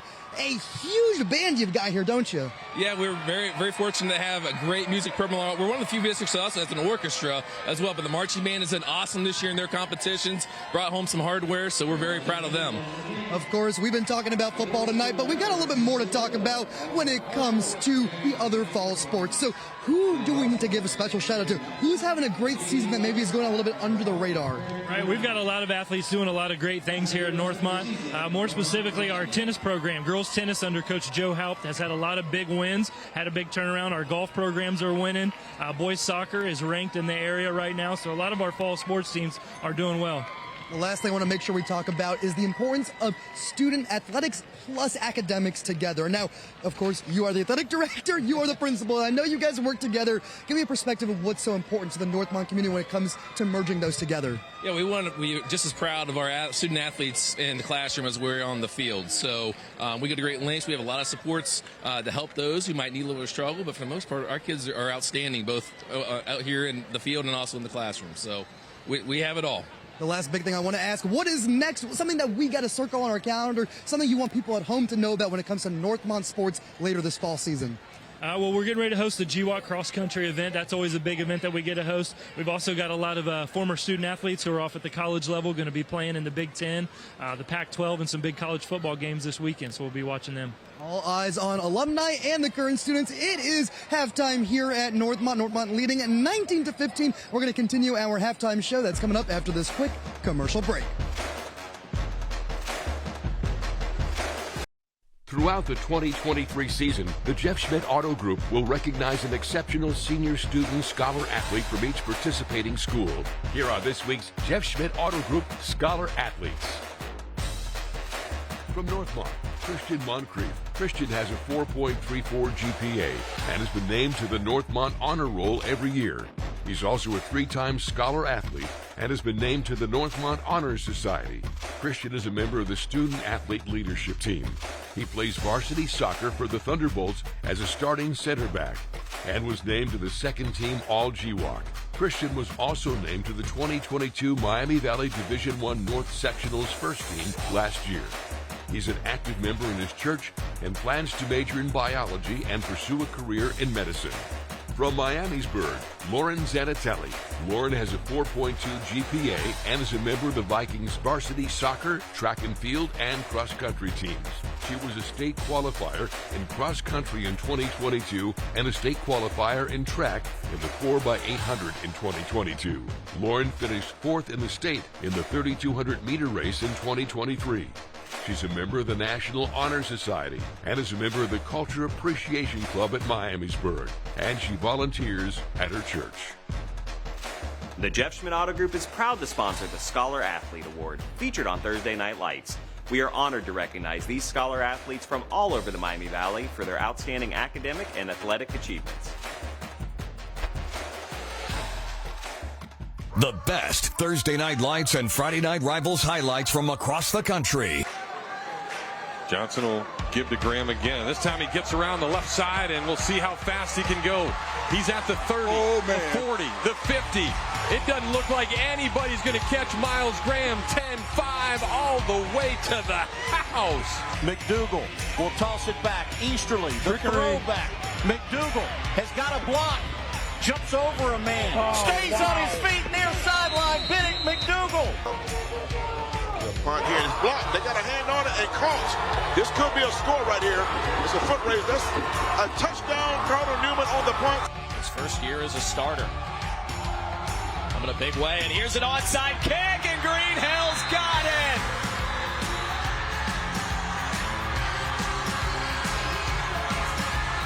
Duffler back to throw. Goes long, left. Got a man, and he caught it. Oh, no. It's intercepted. Wow. Well, somebody caught it. Picked off. Number 3, Jack Detro. Jackson Clark from 50. No, it's blocked. It's blocked. The Raiders come through. The 50-yarder doesn't get past his foot.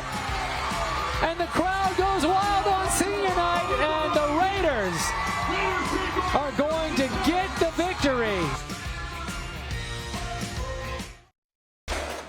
Welcome back to the halftime show of Morris. Northmont leads 19-15 here at halftime. We're continuing our halftime coverage by chatting with one of our lead sponsors, Lee's Famous Recipe Chicken. Our friend Cameron Langer from the team over at Lee's joining us now. How you doing tonight? Doing great. It's great weather out here. Perfect for Thursday Night Lights, baby. Morris, we are glad that you and your team are a lead sponsor of our broadcast tonight. It makes it possible for this entire halftime show, the entire broadcast, all the highlights we do on these kids happen. Just tell me from your perspective, why is Lee's Famous Recipe Chicken so proud to be a part of Thursday Thursday Night Lights? Oh, it's awesome. Put the spotlight on these kids. They work so hard, especially the seniors. Go through 4 years here just for this year. It's awesome to be here. For anyone who doesn't know, let's remind them what Lee's Famous Recipe Chicken's all about. What are your go-tos? What are you guys most proud to sell? We love the dippers and the strips. Can't go wrong with either. I'm personally a dipper guy, but you can go with either. They got some good stuff across the board. And I know you wanted to talk a little bit about some large-scale catering and options for big businesses ordering Lee's. Absolutely. We have great party packs, perfect for tailgating season. Usually feeds about 30 people. You get options of bone-in chicken, strips, or dippers. So you got your options there. And of course, if you are a fan of Northmont and you're watching at home right now, there's actually an Englewood location of Lee's. It's not too far away. You can head on over later tonight. Cameron, a pleasure to chat with you as always. Thank you so much. Absolutely. Thanks for having me. Of course, that'll wrap up our halftime show coverage. We'll be back with a second half kickoff after this quick commercial break.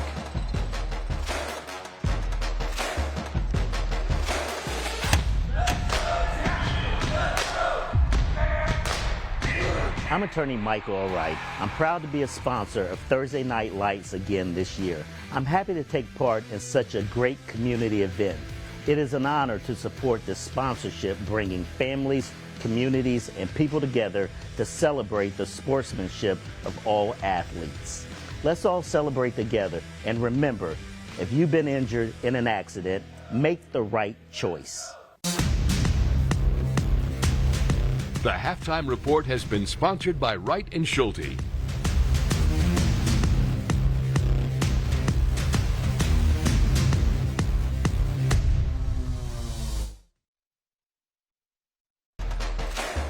Welcome back to Premier Health Stadium in Clayton, Ohio, with Week 6 of Thursday Night Lights. The Northmont Thunderbolts with a 19-15 lead on the Miamisburg Vikings. Matt Digby, Keith Byers, Case Joshi, and our crew welcoming you back to Clayton, Ohio. Let's take a look at the first half. This was the very first drive of the game, and Northmont capitalizing with a touchdown pass on a corner route from Deuce Kortner to Dayton Wilkins. But Preston Barr and the Miamisburg offense wasting little time. Connor Smith able to get behind the defense, and because Northmont missed their extra point, Miamisburg actually took the lead at that time, 7-6. But Northmont quickly answering back down the field with this swing pass to Brady Lupton that made it 12-7. And then Miamisburg again taking the lead in the second quarter on this 6-yard run from Connor Smith, waiting for the plays to open up.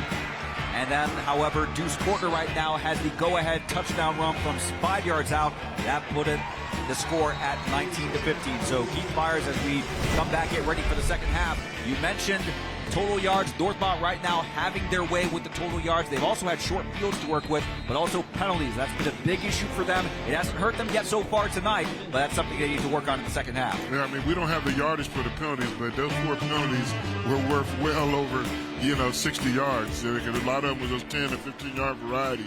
So that's a big difference in the ballgame. That's that hidden yardage. And Miamisburg had a few penalties too, but they haven't been as costly. We'll see how the second half unfolds. This kickoff was presented by Wright and Schulte. Miamisburg won the toss and had deferred, so it is Chris Engo on the return, or actually Connor Smith, out past the 32-yard line. That's where the Vikings will take over.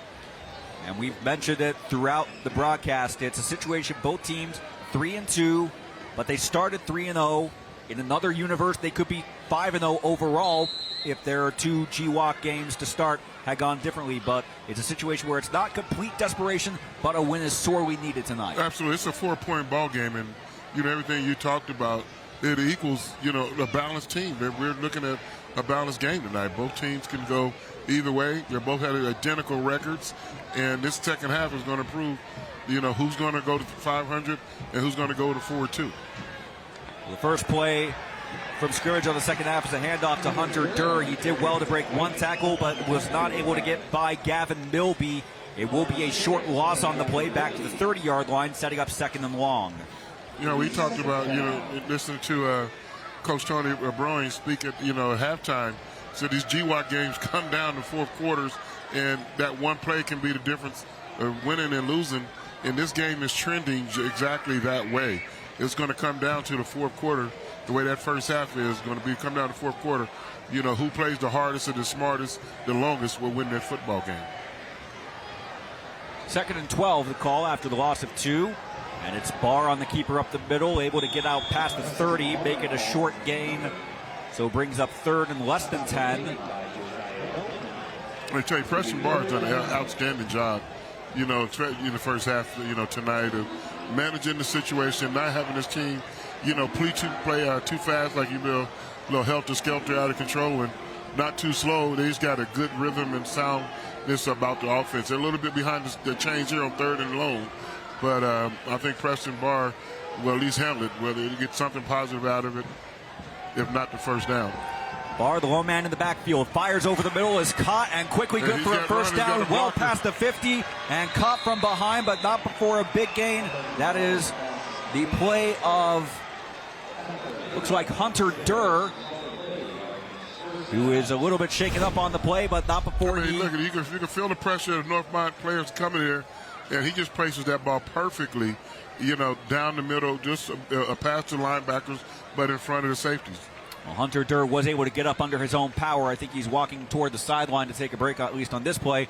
But it is a key 3rd down conversion for the Viking offense. Moves the ball to the Northmont 35, and that's a first down presented by Arby's. I mean, it's like a heavyweight boxing match. They both are taking, delivering big blows and taking big blows. There were certainly plenty of highlights to pick from in the first half, and already one pro Miamisburg highlight in this first drive after halftime. Barr on the rollout. Quickly chased by one man, but he opts for downfield. Has 2 men downfield, and that's caught for a Miamisburg touchdown. Connor Smith, his 3rd touchdown of the night, 2nd receiving, and the Vikings are back in front on a touchdown presented by Donato's. Oh my God, Connor Smith was just making play after play, after play. I mean, he threw his hand up, he was running across. I'm open. But I'm sitting there looking at Preston Barr under pressure. I said, he sees him. Does he have enough? He says he's on the run. Does he have enough arm strength to get it to him? Because he's a little bit out. He can't really set his feet. There is a flag in the end zone, and it looks like maybe an unsportsmanlike penalty call may be coming. Here's Mark Smith.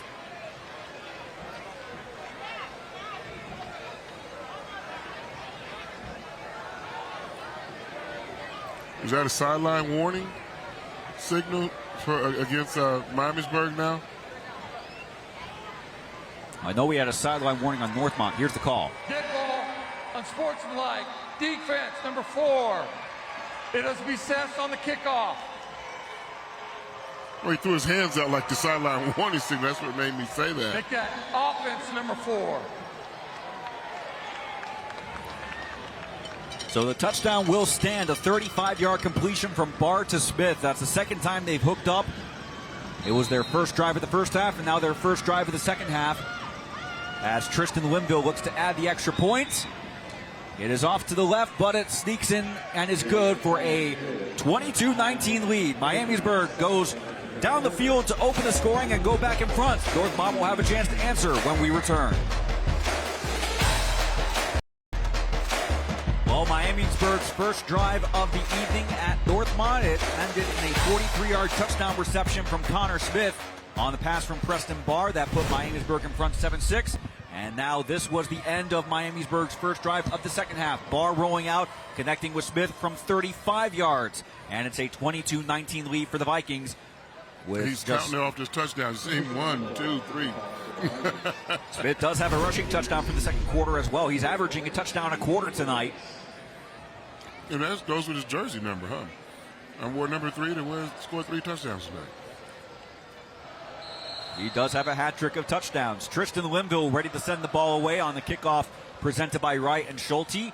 There are 2 men back deep for Northmont, Dalen Wilkins and DJ Williams. Northmont has averaged outstanding field position. They're going to get it again here. Out to the 30-yard line is Williams. One broken tackle to the 35. Quickly to the 40. No, he's going to be stopped more around the 38-yard line. But that's again, good coverage, though, by Miamisburg. Especially after giving that 15 yards up to get down the field and make a tackle, stop it from getting to the 40, 45, or the 50. So now an opportunity for Northmont to answer as we take first look at the scoring summary presented by Rand Associates. 4 plays, 68 yards, and the 35-yard touchdown pass. Barr's second of the night to Connor Smith. I tell you, that's efficient offense coming out after halftime. You know, you get your halftime speech, hey, let's go give them the second half, and 4 plays later, they're in the end zone. So whatever was said by Coach Snyder, it was effective. So Northmont, this is their first drive of the second half. Their first two resulted in touchdowns, and Kortner on the keeper, rolls out, pass complete to DJ Williams. He quickly manages a short gain out to about the 45-yard line. Will bring up second and short. And it's important right now that Northmont does not panic. They've given up touchdowns before. They've been able to answer with scores of their own. So they've done it before. They're certainly capable of doing it again. Yes, indeed. You know, I think that, you know, I mentioned, you know, Preston Barr that last series, how, you know, even the first half, how he commanded, you know, that Miamisburg offense. But Deuce Kortner's done the same thing with. He's different top quarterbacks, but still, they get the job done. And, you know, you can tell how people feed off him. Even if he hands the ball off here to Calvin. On second and 3, Grant able to break free for a big gain inside Miamisburg territory. He's pushed out of bounds, but not before reaching the Viking 30-yard line. And that is a gain that is good enough for a Northmont first down presented by Arby's. You know, that's the running game I've been waiting to see out of Northmont. You know, got those big guys up front. Let them be road graders. Open that running game up. That makes Deuce Kortner and those wide receivers that much more dangerous once they're able to run the football. Well, Grant going to get the carry again, this time up the middle. One man to beat. He's going to be taken down inside the 20, but that's another Northmont first down presented by Arby's. And it also moves the Thunderbolt offense into the Donato's delivery zone. Donato's Pizza, a great call for after the game. Order online for pickup or delivery at Donatos.com. Every piece is important. And now the last two plays have been big runs for Callie and Grant. Miamisburg has made a complete shift change in terms of a whole new defensive line. The other ones were tired. Again, they're running right back at him. Grant, this time inside the 10, inside the 5. That could be another first down presented by Arby's, and it is. That's why I said establish that run, you know, so you can wear them down as the game goes on. I mean, in that offensive line at Northmont, I said they don't ever get enough love, the offensive linemen in general, but they're getting the job done tonight. So 3 straight runs for Callie and Grant, all big first down gains. And this time, Kortner on the keeper. It worked for a touchdown in the second quarter. It works for a touchdown tonight. Deuce Kortner from 5 yards for a second rushing touchdown of the evening. It's a touchdown presented by Donatos, and the Thunderbolts are back in front 25-22. Well, that's the answer you was asking for. You know, here we are, second half. They're starting it the way they started the game. You know, the game started, first time Northmont got the ball, they marched it down there and scored. First time Miamisburg got the ball, they marched it down and scored. Then we get a new half. First time Miamisburg get it, they march it down and score. Northmont get it first time, they march it down and score. It's taking an identical play after the game just started. Miamisburg and Northmont, they made halftime adjustments, and from an offensive standpoint, those adjustments have worked perfect to a T. Extra point is good, and Northmont has extended the lead to 26-22. 8:58 to go in the third quarter. A drive that barely took a minute off the clock, but the Thunderbolts back in the lead.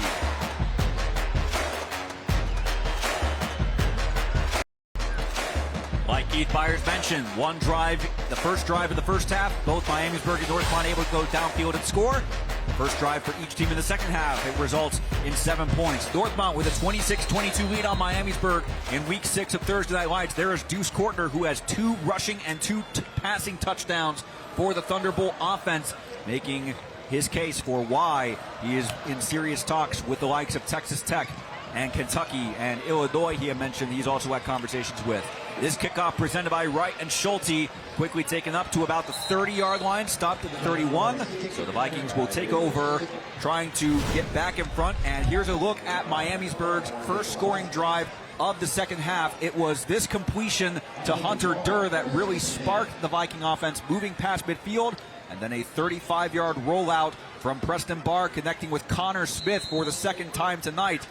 And Miamisburg very efficient. Now can they keep that momentum going on offense? I believe so. I mean, they have got both teams seem they got their legs under them. You know, the conditioning is going to be a problem. You know, it's first day of fall. Feels like the middle of summer. So whoever plays the hardest and longest in the second half is going to be a war of attrition. Who's in shape? Barr with the keeper. Another throw over the middle. One broken tackle out to the 45 and inside the 50.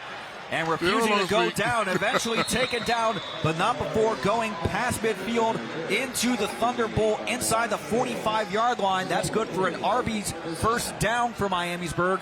And if you thought there was potential of Miamisburg maybe taking a step back on offense, slowing down, they had other thoughts clearly. Scoring summary for Northmont. 5-play, 62-yard drive presented by Rand Associates. Couple key first down conversions on big runs on the part of Callie and Grant. And Deuce Kortner for the second time rushing with a 5-yard touchdown run. And that right now is the difference. Keith Henry, his first handoff of the second half, quickly out to the 42-yard line. That's going to be a gain of 2, brings up 2nd and 8. You know, the way this half is starting off with both teams scoring first time they get it. Here's another look at the big completion over the middle. That was, again, Hunter Dury. He was on the receiving end of a big completion the first drive, and now just moments ago. Yeah, I mean, both teams, coaches got their foot on the gas. They're not easing up. We talked during the break, first team to 40 should win this game. But I said maybe the team that has the ball last would have a good chance to win this game. There haven't really been methodical drives. Northmont's last drive that resulted in a touchdown, for instance, only took off 1 minute and 1 second of game time action. So neither team, when they've been successful at scoring, they haven't also needed to eat up a lot of clock in order to do so. But that last touchdown drive by Northmont was the first time they've touched the ball all night without a penalty. Yeah. So, if they keep that up, they got a chance for success. And here's a key third down. But Preston Barr has been great all night in these third down situations, putting his team in a position to do something positive. Line to gain is the Northmont 34. Barr with time, quickly runs out of it, driven back behind the 50, and is sacked for a big loss. The Northmont defensive line and the linebacking core, especially the part of DeJuan Sales, who got the contact, and that will force a Miamisburg punt. I mean, that is excellent. That time was a cover sack. You got to give them secondary, credit. They covered them long enough to allow the pressure to get there. That's why football's the greatest team sport. It's a little bit of everybody. You need everyone to have success, and that was clearly a cover sack, and good job, by the linebacker to get there in time. But everybody was covered. Preston Barr had nowhere to go with that football. So the punt, we haven't seen many of those, but this will take a couple Miamisburg hops. It will settle inside the 20. Actually, it will bounce out now back to the 21-yard line. So decent field position for the Northmont offense as they now have a chance to extend the lead to double digits. They had a chance earlier in the first half, right before halftime, but they ran out of time with a couple of sacks and a couple of key plays on the part of Miamisburg's defense. Now they have a little bit more time to work with, 6:16 to go in the third. If I'm Northmont, I had the ball here, I want to go up by 2 scores.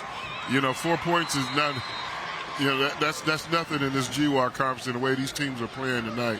You want to have an opportunity to go up 2 scores. The only way you do that is by putting the ball in the end zone. Miamisburg is not going to go away. They're going to keep the pressure on also. Well, you see images there of the Northmont student section. They have been treated to an outstanding game, and so have the Miamisburg fans who have made the drive up Interstate 75 and 70 from Miamisburg in the southern part of Montgomery County to the northern half of the county. They're going to have equipment issue. I think the referee said he doesn't have a mouthpiece in.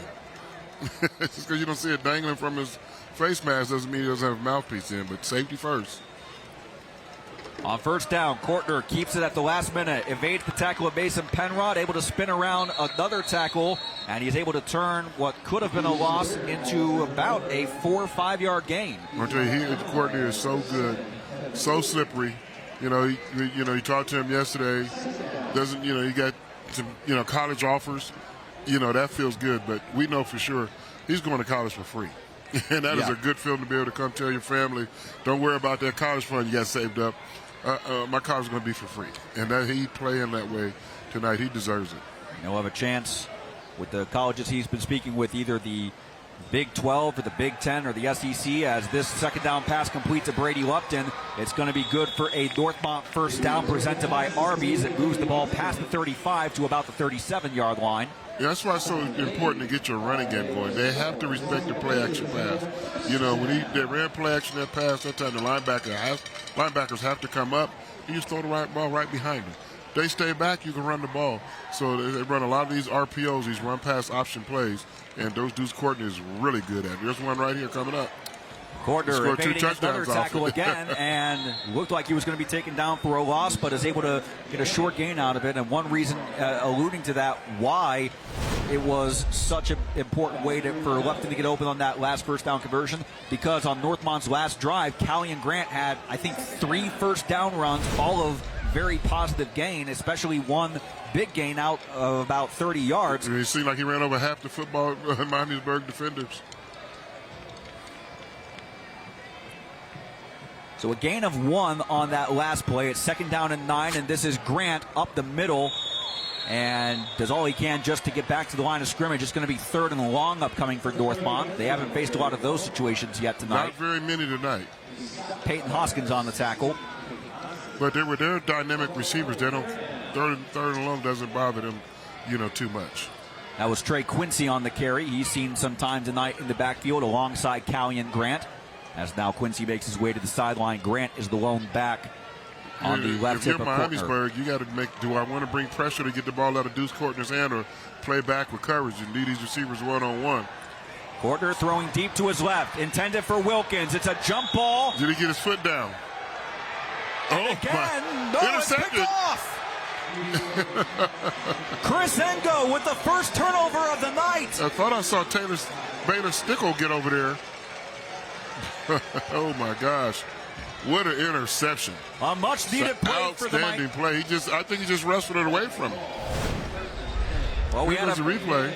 We had a call earlier in the game, a pass to Wilkins that he was able to get the catch and the foot down. This time, Chris Engo. But look at Baylor Stickles over there also. It's 2-on-1 before Daly can fight back with him. Stickle has just as much to do with the interception, as the interceptor, as Mekhi McDougal.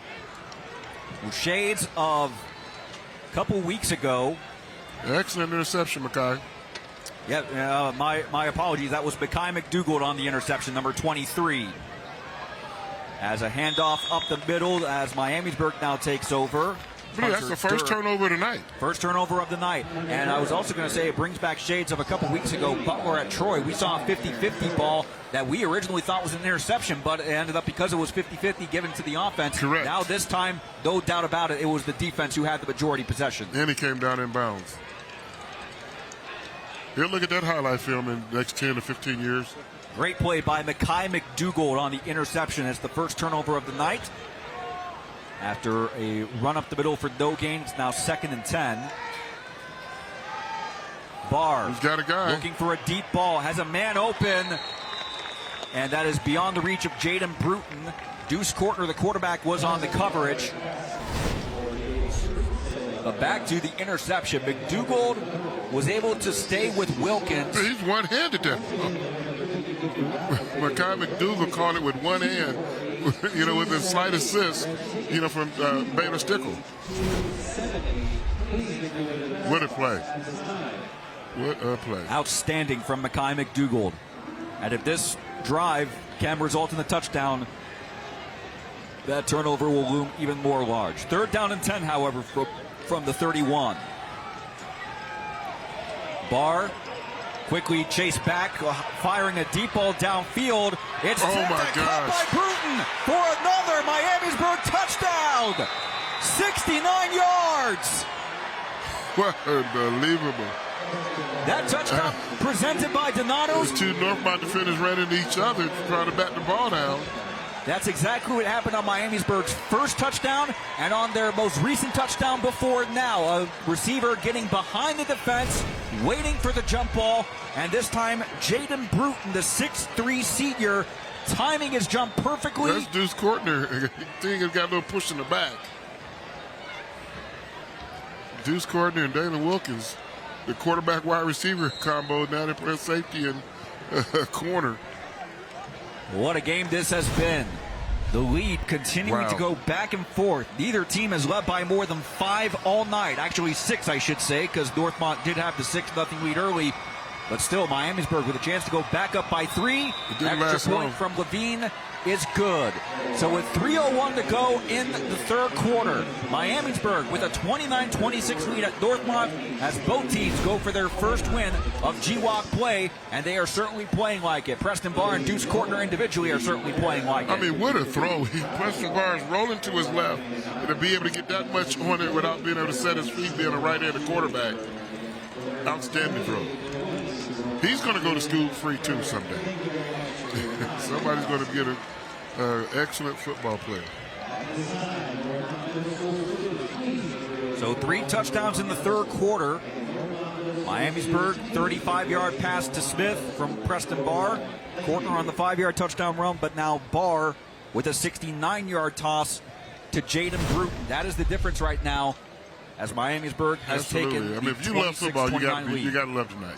You guys, people are sitting at home watching in their living rooms. You're getting a treat. Don't touch that channel. You got the internet to see what else. Any other football games on tonight, by the way? I think it's a little NFL game going on, but this game is more important. Well, we do have an excellent game going on right now. This kickoff presented by Wright and Schulte. As you saw, a look of Jaden Brutes on the scoring summary presented by Rand Associates. And that was on a third down play. Miamisburg was staring at 3rd and 10, potentially having to punt the ball back to Northmont. And instead, they turn a 4-point deficit into a 3-point lead. Absolutely. You know, and it's 3rd and long. And you go, you swing for the fences and you come down where you hit a home run. Now you got to leave. We were talking about maybe if Northmont could get out the field, get the ball, get a chance to go up by 2 scores. And Miamisburg said, not so fast. Not so fast. Northmont, after the return, will start at their 13-yard line. That's their worst starting field position of the night. Their average, again, has been out closer to the 35 to the 36-yard line of their own territory. Cortner on the throw. Complete to Brady Lupton. He's caught from behind, but not before he picks up a first down presented by Arby's. So that stops the clock while they move the chains. But again, we still have 2 minutes, 49 seconds to go, and that's just in the third quarter. We still have the entire fourth quarter to go here in Clayton. Buckle your seatbelts. I mean, I thought we were supposed to come here and watch a football game. It seems to be a little bit of a track meet. Both teams are going up and down the field, Taking, a good old-fashioned heavyweight boxing fight. They're both taking body blows and punches, and they're just recovering. Cortner going deep again, intended for Lupton. It was beyond the reach of everybody. There were 2 Northmont receivers and 3 Miamisburg defenders. Yeah, you got to spacing. I think that you need better spacing. You can't have two guys in the same area that quick. One guy can cover you both. And if Lupton maybe was able to have that extra step, and if he had made that catch, it could have been a lot more than just a first down conversion. They could very easily be celebrating a touchdown right now. Yeah, I mean, the one thing about this Northmont team, I've seen them, this is my 3rd time seeing this year, they are explosive. Earlier in the season, I've seen them go 96 yards against the school from Cincinnati. I can't think of the name of the high school. LaSalle. Week 2. They had some big plays in a 76-yard touchdown run. And here's second down. He still hand the ball off to Grant. Callion Grant able to gain. They may give him close to a first down. The near judges signaling, yes, he does get enough for the first down. And that's been a key staple of the last Northmont scoring drive where they retook the lead. That was a lot in part thanks to the work of Callion Grant. A couple of first down pickups, and now another first down presented by Arby's. Yeah, do not abandon the running game. That opens up the play action and the passing game. Most NFL teams and college teams, they want to establish the pass before the run. I'm the opposite. I'm old school. Swing pass out to Dalen Wilkins. He's going to be short of the line to gain for a first down, but it will be second and short upcoming at the Northmont 49-yard line. I mean, they seem, so far in this drive, they seem to have an answer for everything that Miamisburg has given them. And especially this drive in particular, because Miamisburg's most recent touchdown, that was a result of the interception thrown by Deuce Cortner. First turnover of the night. It results in 7 points. 2nd down and 1. Cortner on the keeper. He has the first down, and that also moves him past the 50-yard line, but we do have a penalty flag after the play. Let's see who this is going to be on. If it's on Northmont, this would be on every series except one. Yep. They haven't had a penalty. Let's wait for the call. 5-yard trace mask. Defense number 28. 5 from the end of the run. First down. Yeah, that call always perplexes me. Usually face mask is automatic 15. But that time it was only worth 5. That's because your face mask wasn't getting pulled, the referee. Each time you touch my face mask, I'm looking for 15 yards. That's not very comfortable feeling. I think the other thing was also the fact that Kortner already had the first down converted when he was met with contact by Miamisburg defenders. So that just moves the ball 5 yards closer. It is a Northmont first down presented by Arby's. As the Thunderbolts set up at the Viking 42-yard line. Swing pass out of the backfield. There you go. You know, what I like about that play is just a long handoff. Yeah. That's all it is. And it goes down, you know, in the books as a completed pass, but it's just a long handoff. You know, you get the ball to one of your big guys in space and let him go get you some positive yards. That's a big six. Big 6-yard pickup right there. And Callian Grant again on the receiving end of that swing pass as we're now under a minute to go in the third quarter. Grant again, this time broken tackle enough for another first down, close to the 25-yard line.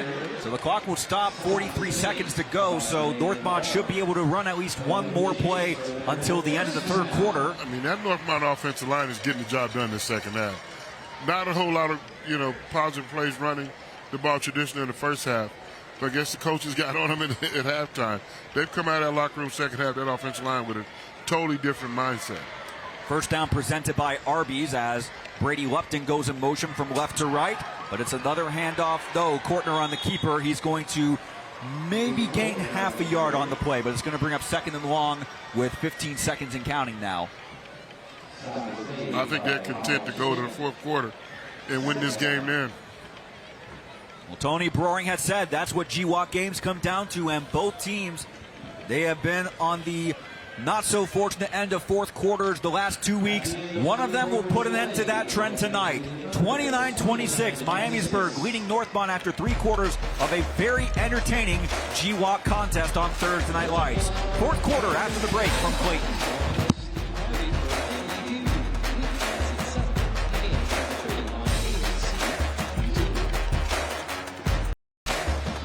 We play 36 minutes at Premier Health Stadium on Week 6 of League's Thursday Night Lights, presented by Cincinnati Area Toyota Dealers. And if the remaining 12 minutes of regulation time are any indication that if they follow the trend of the first 36 minutes, we are in for a treat. Miamisburg with the lead, 29-26, but Northmont with the ball past the 50-yard line, threatening to score and go back in front again. Matt Digby, Keith Byers, Tej Joshi, and our crew welcoming you back to Week 6 of Thursday Night Lights. It is second down and 10. Should be spotted at the 25-yard line. Not sure what the confusion is unless there was a penalty right at the very end of the third quarter. Yeah, I'm kind of confused myself.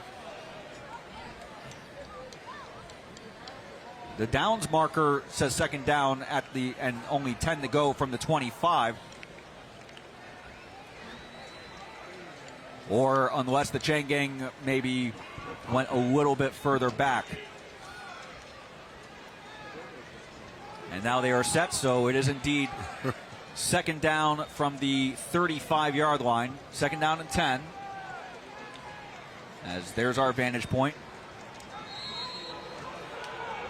We're ready for what should be an entertaining fourth quarter. 29-26, Miamisburg with the lead, but Northmont with the ball past the 50. Kortner on second down, throws low, it's caught by Wilkins, and he's wide open for a 35-yard touchdown. Touchdown presented by Donatos, and the Thunderbolts are back in front. That's his second touchdown of the night. And that's the third passing for Deuce Kortner. He's done it all. Passing, running, you name it. In addition to playing defensive back. You know, and it all starts with the running game. You know, the play, they have to, you know, respect the play action pass. You know, he fakes the handoff, you know, run a quick snap behind him. The safety has to, you know, come up for run support, and you just throw it right by him. It's perfect execution.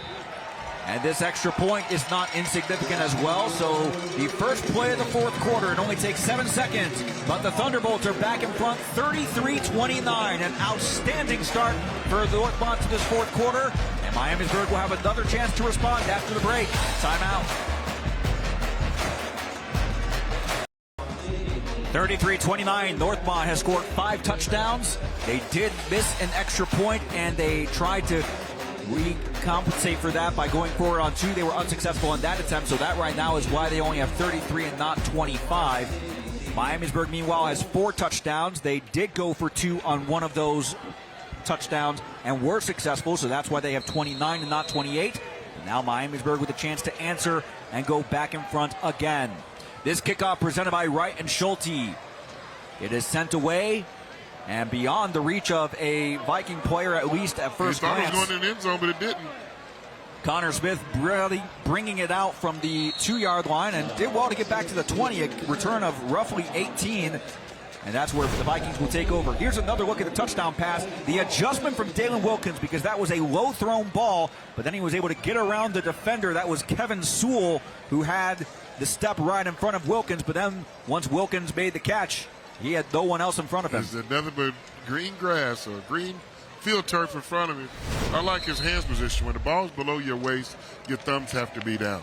And that's what he was in. He put his hands in a great position to be able to catch that ball and bring it up.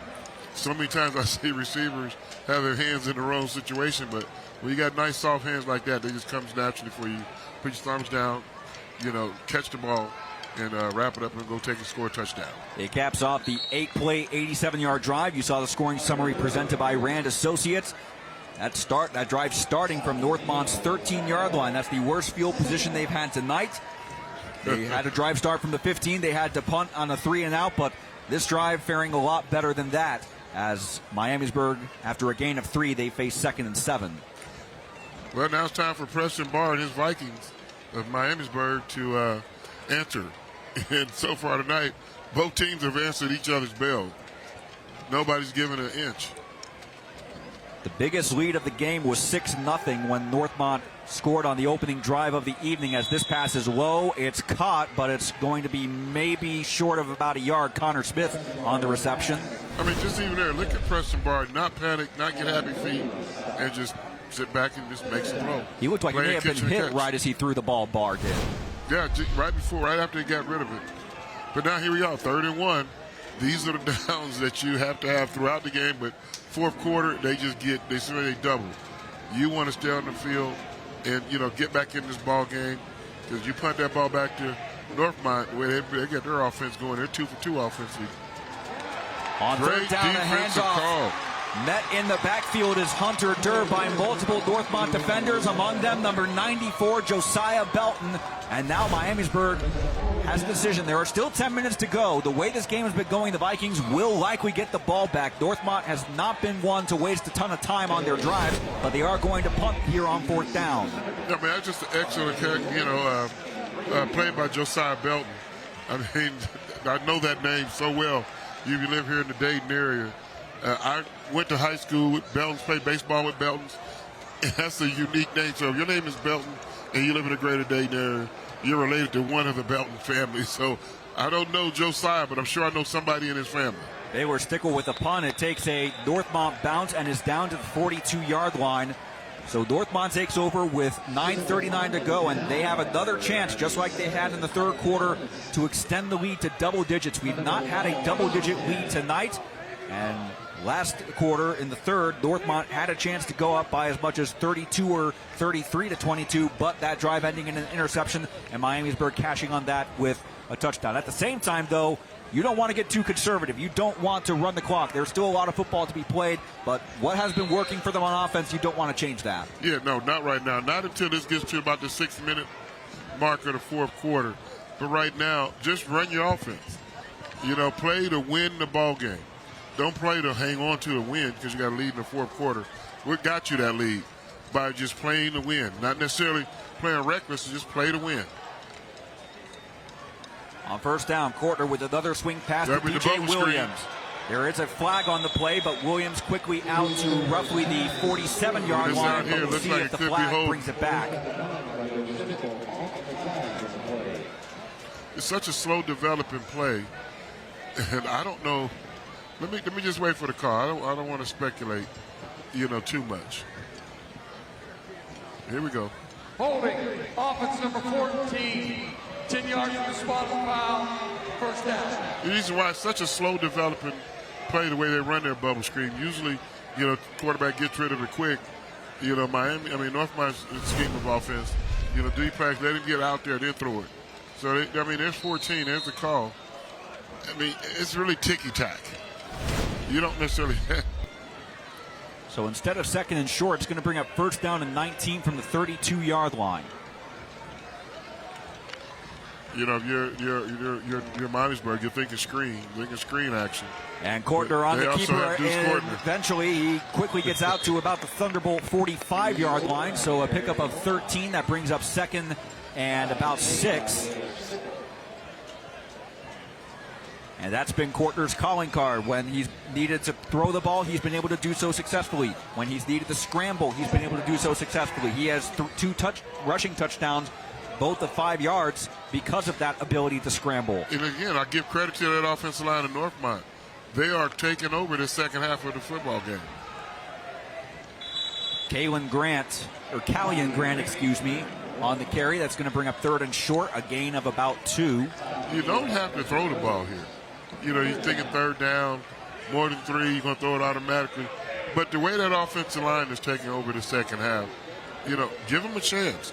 And then if it's fourth and short, if you don't get it, then maybe think about going for it. That would be being aggressive. But there's plenty of time to go in this game. No panic on either side.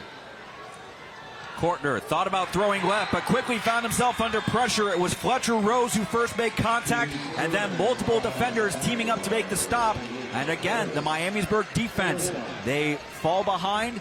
The Northmont They brought offense pressure. Able to get in front, but they have a chance to extend the lead. Again, they're unable to do so, and on will come the punt unit. It all started with the penalty. You get behind the chains, those are drive killers. And that's happened every time tonight on every series they've had, it saved one. Only one series. Coach Brony, it's got to get it fixed. It's been all season long. They got to get that fixed. You can't be self-inflicted wounds. So Gavin Milby on the punt. Connor Smith back deep. He signals for a fair catch back at the 20. Has to be driven back a bit. And no flag for the halo violation. It will be That's the first down. key there with Connor catching that punt.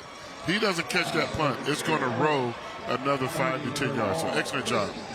So Miamisburg able to keep it a 4-point game. They have 7 minutes to find a response and go back in front. Timeout from Clayton.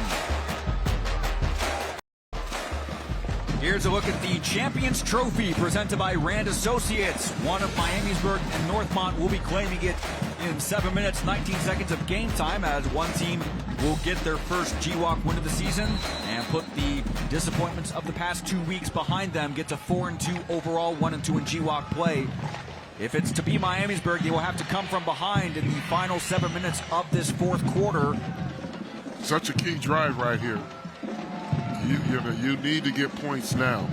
And it's a handoff up the middle to Hunter Durr for the short gain. It's going to bring up second and about 9. Again, this is week 6 of Thursday Night Lights. We do have 4 more games to bring your way, including next week. We are headed to the GCL. We will stay in Montgomery County, where the Chaminade Julienne Eagles will be at Roger Glass Stadium to take on the Bishop Fenwick Eagles. There you see the Falcons, Bishop Fenwick and Chaminade Julienne, the Eagles. That will be next Thursday, September 28th at 7 p.m. Battle the Birds. I predict the Birds team will win. But you can watch that game on MyTV Dayton, which, if it's over the air, channel 22.3, Spectrum channel 24, or also on our Facebook page, Dayton 24/7 Now, and on our website, Dayton247now.com. So next week, it's the GCL, Fenwick versus Chaminade Julienne. Barr throwing over the middle. This pass caught by Keith Henry, He leapfrogs over one defender and should have enough for another first down. That's a first down presented by Bathmasters. I was saying before, they have to score in this drive right here. If they don't score, and, right now the clock is running, 6 minutes. Say, Northmont gets the ball back with 4 minutes to go in the game. All they need at that point is 2 to 3 first downs, and the game will be over. So this drive right now, that Miamisburg had a ball, they don't have to rush. They can run their regular offense, and what you want to do is just get points on the board. This is a game-winning or game-leading drive right here. Henry looked close to breaking free, but Gavin Milby made the stop to prevent what would have been a bigger gain. It is a sizable gain for Henry in any respect, as the clock is now under 6 minutes to go. Yeah, the clock is your friend right now if you're Miamisburg, because you don't have to rush. You can run your whole offense, not have to worry about using timeouts or any of that nature. But if you're Northmont, hey, the clock is your friend too. You want to get the ball to your offense and get a chance to extend the lead, so your defense has to get off the field. No more first downs. Both teams do have all 3 timeouts remaining. As Henry, though, yes, it is Henry, quickly got to the outside. Though that was Durr, excuse me, but he does have enough for a Miamisburg first down. They're moving those chains. He waited for the opening. It arrived, and that's a first down out close to midfield. It's a first down presented by Bathmasters. And Miamisburg will reset with a series at their own 48-yard line. I mean, that's good patient running, not panicking because you see, penetration. But, here we go. 5-minute mark, 5:11 and counting. First down and 10. For Miamisburg. You're in the huddle. Guys, this is our winning game, winning drive right here. We're not leaving this field unless we got points on the board. If you're Northmont, hey, we're going to leave this field with no points on the board. This is winning time of the football game. Barr, the lone man in the backfield. Now Durr in motion, but Barr with a keeper up the middle. Quickly has it up for a first down as he's inside Northmont territory to the 41. And that's a Viking first down presented by Bathmasters. I mean, it's nail-biting time. It is. It's time. Hey, you're a defensive player for Northmont, and we got to find a little extra. I got to dig a little deeper. If you're Miamisburg, I got to do the same thing. I got to block a little longer, run a little harder, concentrate a little bit more. This is where winning time. It's crunch time now. We're inside of 5 minutes. Northmont's defense has not been able to force a turnover tonight, but Barr quickly met in the backfield and goes down for a sack. DeJuan Sales on the spot, providing the pressure. A huge loss on the play, and now Miamisburg has to reset for second and long. Between the 30-yard lines, the minus 30 and the plus 30 is where you're going to get the majority of your blitzes. And so your antenna has to go up if you're an offensive player. Look around. Expect something exotic out of the defense. And that time, Northmont defense coordinator just dialed up a Butte right there to put him behind the chains and make it now second and, about 18? 17 on the play after a loss of 7. They need to get the ball to the Northmont 31-yard line, and now we have a stoppage of play with 3:43 left. Miamisburg calling their first timeout. Well, we've talked about it throughout the course of the night. They started 3-0. Both teams did against non-conference opponents. For Northmont, they had a 14-0 fourth quarter lead at Fairmont and weren't able to capitalize. Fairmont able to rally and win in overtime. But first, we take a look at the remaining schedule. Again, next week we are headed to the GCL as Chaminade-Julienne hosts Bishop Fenwick. Then on October 5th, it's an Ohio Heritage Conference matchup. The Green and Knights hosting the Catholic Central Irish. Neither team having as much success as they had hoped for so far in 2023, but they're coming off playoff appearances, wanting to get back into the postseason. Week 9, we will be in Riverside as Stebbins hosting Tippecanoe. And then week 10, we close with DPS action as the Dunbar Wolverines take on the opponent's Golden Panthers. So 4 more great games to come over the next 4 weeks on Thursday Night Lights. We did have that great game a couple weeks ago, Trotwood Madison at Alter. At the time, we thought it was probably our best game of the season. This one is right up there with it. How about it? We're having a doozy here tonight. I'm also looking at that Dunbar opponents game, the last game on our schedule. That's why I played high school. Exactly. At Welcome Stadium. Not either one of those high schools, but at the venue, at the beautiful remodeled Welcome Stadium. So second down and 17 for Miamisburg. They need to get to the Northmont 31-yard line. Barr rolling to his right. He's probably looking for Connor Smith. With time, he is indeed going deep for Smith, and just beyond the reach of Smith, there were multiple Northmont defenders in pursuit, among them Braylon Russell, but it brings up third down and 17. Well, I think it's 2-down territory. You got 2 downs to get this first down. You only have 2 timeouts left. You have to trust your defense if you don't get it. So you have to go for it. You got to just, how do you eat an elephant? One bite at a time.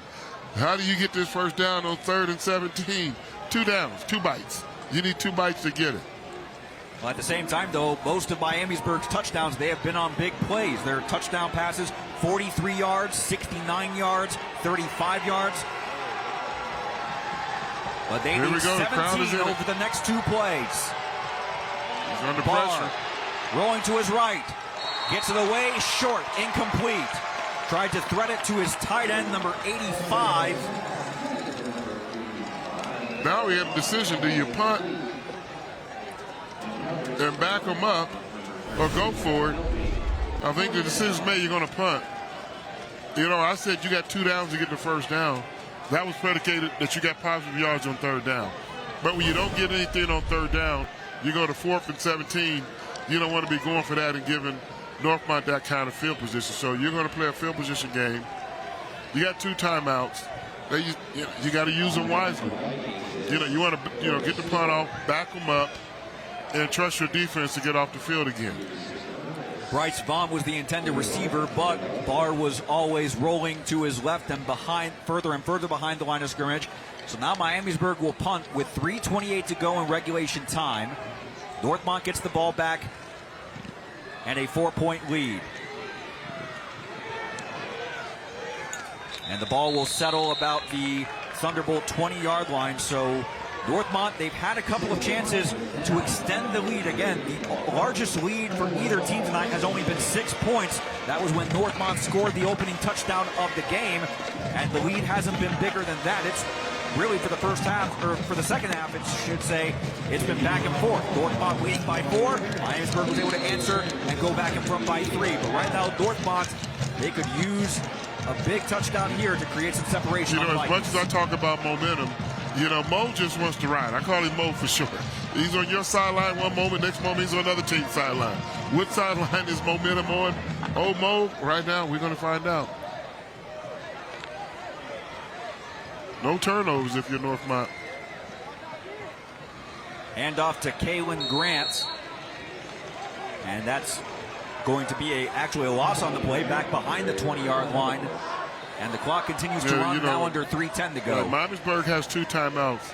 I'm like Coach Snyder, I'm going to let the clock run on this first down and stop it on 2nd down. And if you got them in 3rd and long, you're thinking maybe Northmont throw the ball. If it's incomplete, the clock will stop there, and then you'll still have 1 timeout when your offense gets the ball. But that's a moot point if you don't stop them right here on this next 2 downs. Multiple times in the second half, Northmont has had a chance to extend the lead to double digits. One drive ended in an interception. The other, they were forced to punt. But Kortner able to get a short gain on this play, out past the 25, bring up 3rd down, but not 11 yards, more like 4 or 5. Yeah, they haven't called timeout yet.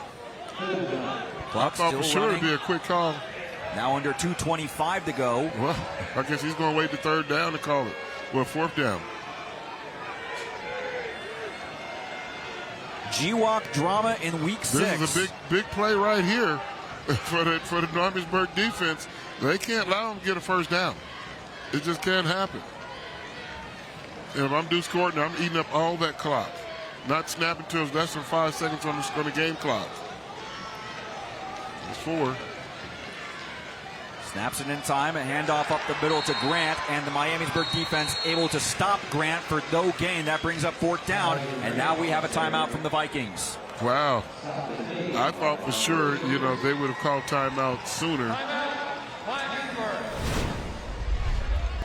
Well, if you just joined us, first off, you have a lot to catch up on. This was the first touchdown of the game for Northmont from Deuce Kortner to Dalen Wilkins. Miamisburg quickly responding with this touchdown to Connor Smith on a pass from Preston Barr. Northmont again wasting little time. A swing pass, a lateral pass to Brady Lupton. He gets in the end zone. That put Northmont back in front 12-7. And then Miamisburg, it's been going back and forth with the Vikings and the Thunderbolts. Connor Smith able to do it as a receiver and as a runner. This was a rushing touchdown.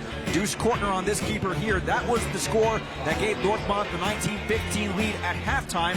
And then in the second half, it's been more of the same. Barr on a scramble, finding Connor Smith for the touchdown. Look how he's able to get behind everybody just like he did for the first touchdown catch. But then Deuce Kortner saying, hey, I've done it once, I can do it again. The great fake to get past defenders. And basically, again, this is more of the same of what we've had. The longest play of the game so far from a scoring play, 69 yards on a touchdown pass to Jaden Bruton But right now, here is the game-winning touchdown if it stands. 35 yards from Cortner to Wilkins on the first play of the fourth quarter. Not the best punt in the world. And this is not the best punt indeed. Miamisburg will take over in plus territory with 101 seconds to work with and 1 timeout. Well, the punter was under pressure. I thought the Miamisburg defender almost got a piece of that. Kind of came off his foot kind of funny. Didn't get his regular, end over end punt. But here we are. A minute 41 to go. Miamisburg with 1 timeout. You're already in plus territory. It's going to take a defensive stand. And, Coach Tony Barone said it right at halftime. These games come down to the fourth quarter. Who makes the play? Come down one play is going to be the difference in this ball game. Here we are. The stage is set. Both teams coming up on the short end each of the last 2 weeks. One of those teams will put that behind them and get their first GWAC win of the season tonight. Barr with time. Fires left. That pass is incomplete, intended for Bryce Vaughn, but beyond his grasp, so it's second down. Barr has been going to the tight end the last couple of plays after. That was Deuce Cortner on the pass breakup.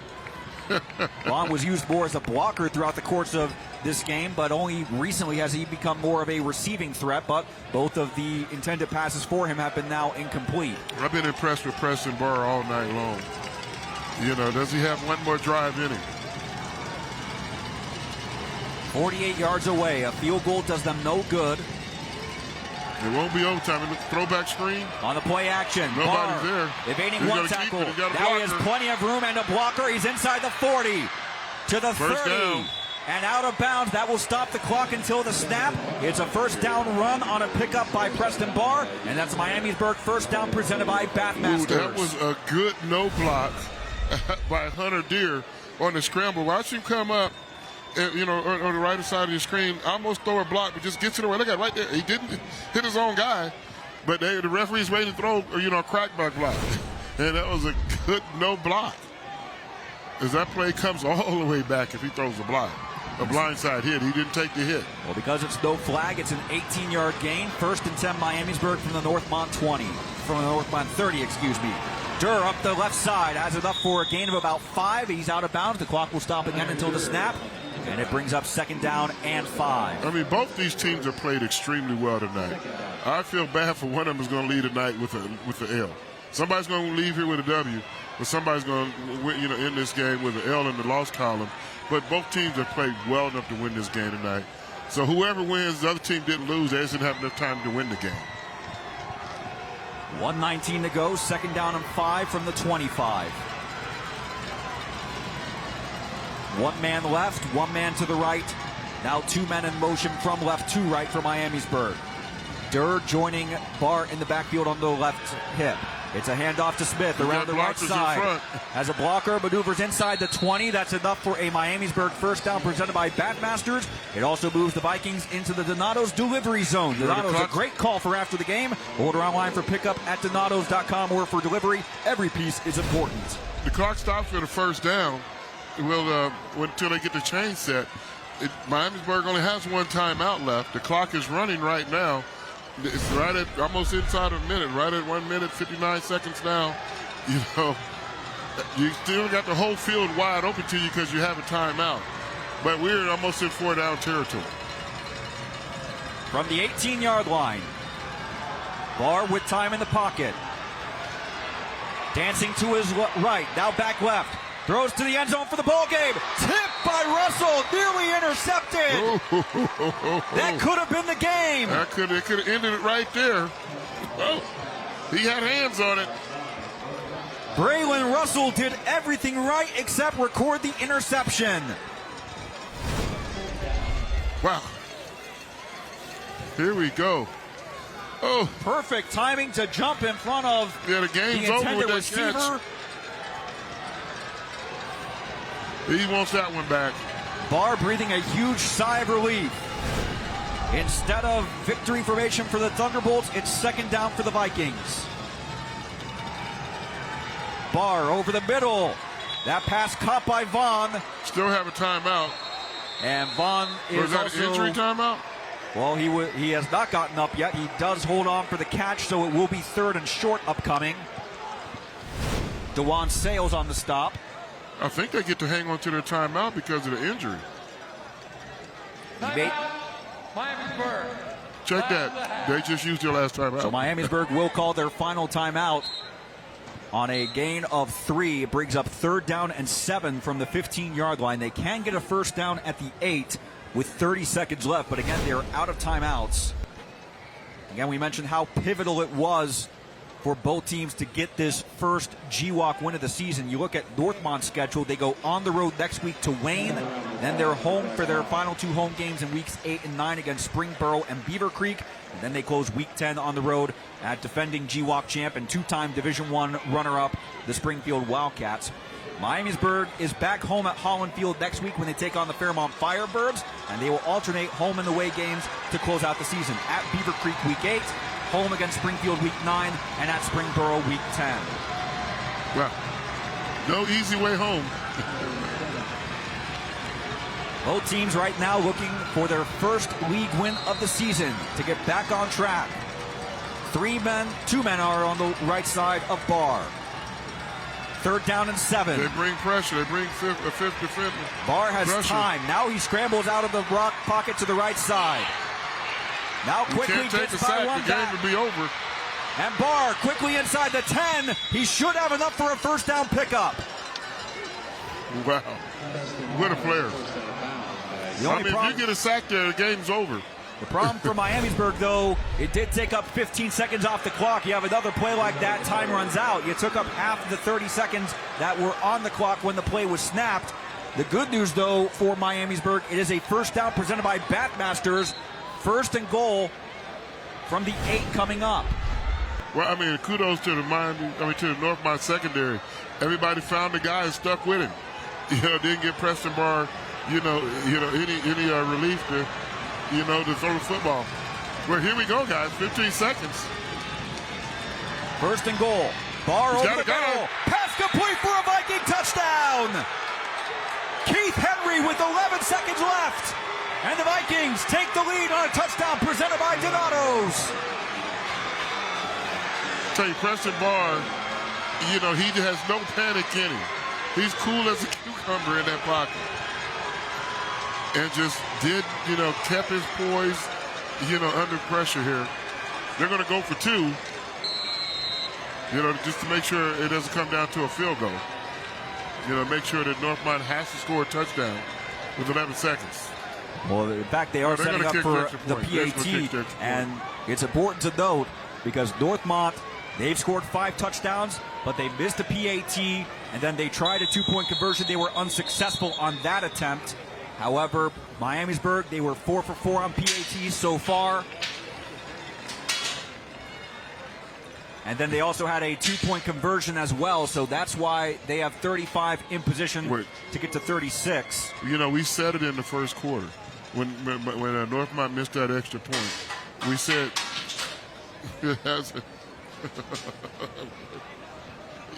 we said the missed extra point has always come by way of haunting you. So if they get that first extra point, they wouldn't have went for 2. Defense, decline, free kick. No. Otherwise, Northmont would have 35 points. Well, encroachment on Northmont on this play means it will be a shorter than usual point after attempt with 11 seconds left. Again, would make it a 3-point game. Dare I say, a block PAT could be run all the way back for 2, and Northmont could tie the game. But the kick is up, and the kick is good. 11 seconds to go. Miamisburg takes the 36-33 lead. And now the onus is on Northmont. Do they have one more miracle play in them? Barr patiently with time, finding Keith Henry over the middle for the go-ahead touchdown. Miamisburg had to make a decision. Do you kick the ball deep and risk putting that ball in Wilkes' hands? He is electric. He can return that kickoff for you. Or do you squib it, similar to what they did, and then, Northmont recover it and then don't have as much yards, to make up. And if they squib it, they probably get tackled about the 35 to 40-yard line. With still time left on the clock for the Northmont to run at least one play. But if you kick it deep, you risk a kickoff return. Scoring summary presented by Rand Associates. An 8-play drive that started with the punt on the behalf of Northmont and ends with an 8-yard touchdown pass to Keith Henry, wearing number 29. He's got a great first name. They're going to lateral. And Northmont trying to go with lateral. 7 seconds to go. Get on the ground. Give Deuce Courtner a chance. And the play eventually comes to an end with 3 seconds left. It will be from the 33-yard line. So one play for Northmont, barring a defensive penalty. They need to go 67 yards for what would be a game-winning touchdown. Yeah, I would have liked to see the return to get on the ground sooner to give your offense a chance. Even though they have a chance, they got 3 seconds. But you know Miamisburg is going to play deep, defense. Baylor Stickle will play essentially on the goal line, and that's exactly, they have Preston Barr as one of the deep men as well. They're back at their own 40-yard line, some 30 yards away from the line of scrimmage. They're only going to rush 3, if that. So you got to look for a lot of hook and laterals here. I would still, when you're going to lateral the ball, make sure Deuce Courtner and Wilkins and everybody, all your offensive talent, gets that hand. Brady Lupton, get the ball in every playmaker's hand. It's just like we used to, growing up playing, backyard pickup game. Go at it. 3 seconds to go. This will be the final play, barring a defensive penalty. They're probably going to go rush 2, the 2 defensive ends only, and spy. Courtner fires. Complete by Lupton, and he's tackled right at the point of contact, and Miamisburg comes from behind for the win. What a game. What a game. The Vikings in the final minutes of regulation march downfield to get their first GWAC win of the season and get to 4-2 overall. I tell you, nobody lost today. I said it in the fourth quarter, whoever loses this game on the scoreboard, they didn't feel like losers. They just ran out of time before they had a chance to win the ball game. Both these teams played well enough to win this game. They played well, one turnover in the ball game. I guess it ended up being one of the differences of the ball game. Real hard-fought, hard-hitting, game, and both teams, played their guts out. That's what you get on Thursday night lights. You get great football, here. We've had 2 outstanding games in the last 3 weeks. We've had great performances as well from the Troy Trojans defense. Shout out to them. We also have very efficient performances from the Xenia offense, from the Waynesville offense. But this has been one of the best games we've seen so far this season. The trophy presentation and superlatives of the game coming up. Miamisburg in the win column, 36-33 over Northmont. Back after this from Clayton. Final score from Premier Health Stadium in Clayton, Ohio. The Miamisburg Vikings score with 11 seconds to go, and the Vikings get their first GWAC win of the season, 36-33 over the Northmont Thunderbolts. Miamisburg moving to 4-2 overall, 1-3 in GWAC play. A big win in terms of points for Region 2. Time now for our superlatives of the game. We are going to start with the player of the game presented by Carol Wirtz Tire Company. Miamisburg quarterback Preston Barr. This was the Vikings' first drive. He drops a dime for Connor Smith. Not the first time those two would hook up for a Viking score, but Barr was able to make the plays when he needed to. He got a bit of a good fortune with a dropped interception on the final drive, but this was no luck needed. A great pass to Connor Smith, and then he was able to scramble, get another touchdown pass on this. Actually, this was a first down pickup on the final drive when he was scrambling. And that led to this 8-yard touchdown pass, though game-winning touchdown pass to Keith Henry over the middle. And he needs to get a T-shirt that says Joe Cool tomorrow when he walks in the school. Well, he wears 18, the double of Joe Burrow's number 9. Yep. But here's our drive of the game. It's also presented by Carol Wirtz Tire Company. This was the start of Miamisburg's game-winning drive after they forced a Clayton Northmont punt. They were able to start with great field position at their own 48-yard line. Important, too, because they only had about a minute 40 to work with.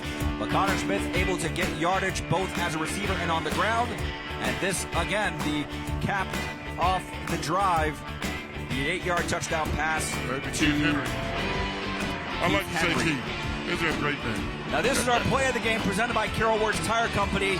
It was a pass deep downfield from Deuce Cortner intended for David Wilkins, but Mekhi McDougal making the play of the game for a touchdown, not just because it resulted in a turnover, but Miamisburg was able to capitalize with a touchdown, turning that one turnover of the game into 7 points, and that was so critical at the end of the game. With a slight assist from Baylor Stickle.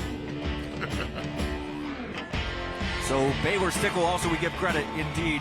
So Miamisburg with the big win to move to 4-2, and right now they are ready to receive the TNL trophy. Coach Lance Schneider and the Vikings are with Tej Joshi. Coach, what an incredible comeback win right there at the end. What was the key for you and the team to keep your composure and get that win right there at the end of the game? Just our kids making plays when they had to, man. Our defense had to get off the field there after we punted with 3 minutes left, and we got a short punt, gave us the ball in favorable field position, and the kids went down and made plays to win the game. That's all you can ask of them. Talk to me about the determination of your team here to get that ball in the end zone right there. Just talk to me about the entire group here, the seniors, everyone else. What does it take for them to come together here? Well, it shows the good chemistry of the team. These are great kids, man. I love them all, and it's fun to coach them. And that's the thing. When you get in a situation like this, you got to trust your playmakers, and we did tonight, and they made the plays when we had to win the game. Well, it was a great game to watch, and as soon as it ended, I saw you guys celebrating, so I want you guys to get back to that. Here is the least famous recipe chicken Thursday Night Lights Champions Trophy. Back to you guys up in the booth. All right, thank you, Tej. And that is a happy group of Vikings. They will come back to Holland Field next week with a bunch of determination and momentum as they enter the GWAC portion of their season. The first 2 games against Centerville and Wayne didn't go according to the plan for them. They were able to get this win tonight, and that gives them a huge amount of confidence going into next week when they host Fairmont. Absolutely. We said this is the second half of the season now. Last week we passed week 5, so we're in the second half of the season. So with a win on the Thursday Night Lights to have that momentum as you finish the season, now you downhill, finish strong. Here's a look at the stats of the ball game. Northmont did have the edge when it came to total yards, but that one turnover that resulted in a Miamisburg touchdown, and the penalties that Tony Broeringham mentioned were going to be key in limiting, but key penalties, and Northmont comes up on the short end. They are now 3-3, 0-3 in GWAC play. And again, you also mentioned the kicking game. Northmont had a missed extra point and an incomplete 2-point conversion. Miamisburg had a successful 2-point conversion, and that was the difference. 36-33 the final score. So Keith Byers, 6 weeks, we've had fun. We've had a ton of fun. We have had a blast. Every Thursday night I look forward to coming and watching me some great high school football here in Ohio. Feels good to be a part of it. For Keith Byers, Tej Joshi, and our crew, I'm Matt Digby, signing off for tonight's final score. Miamisburg 36, Northmont 33. See you at Chaminade Julienne next week. Good night from Clayton.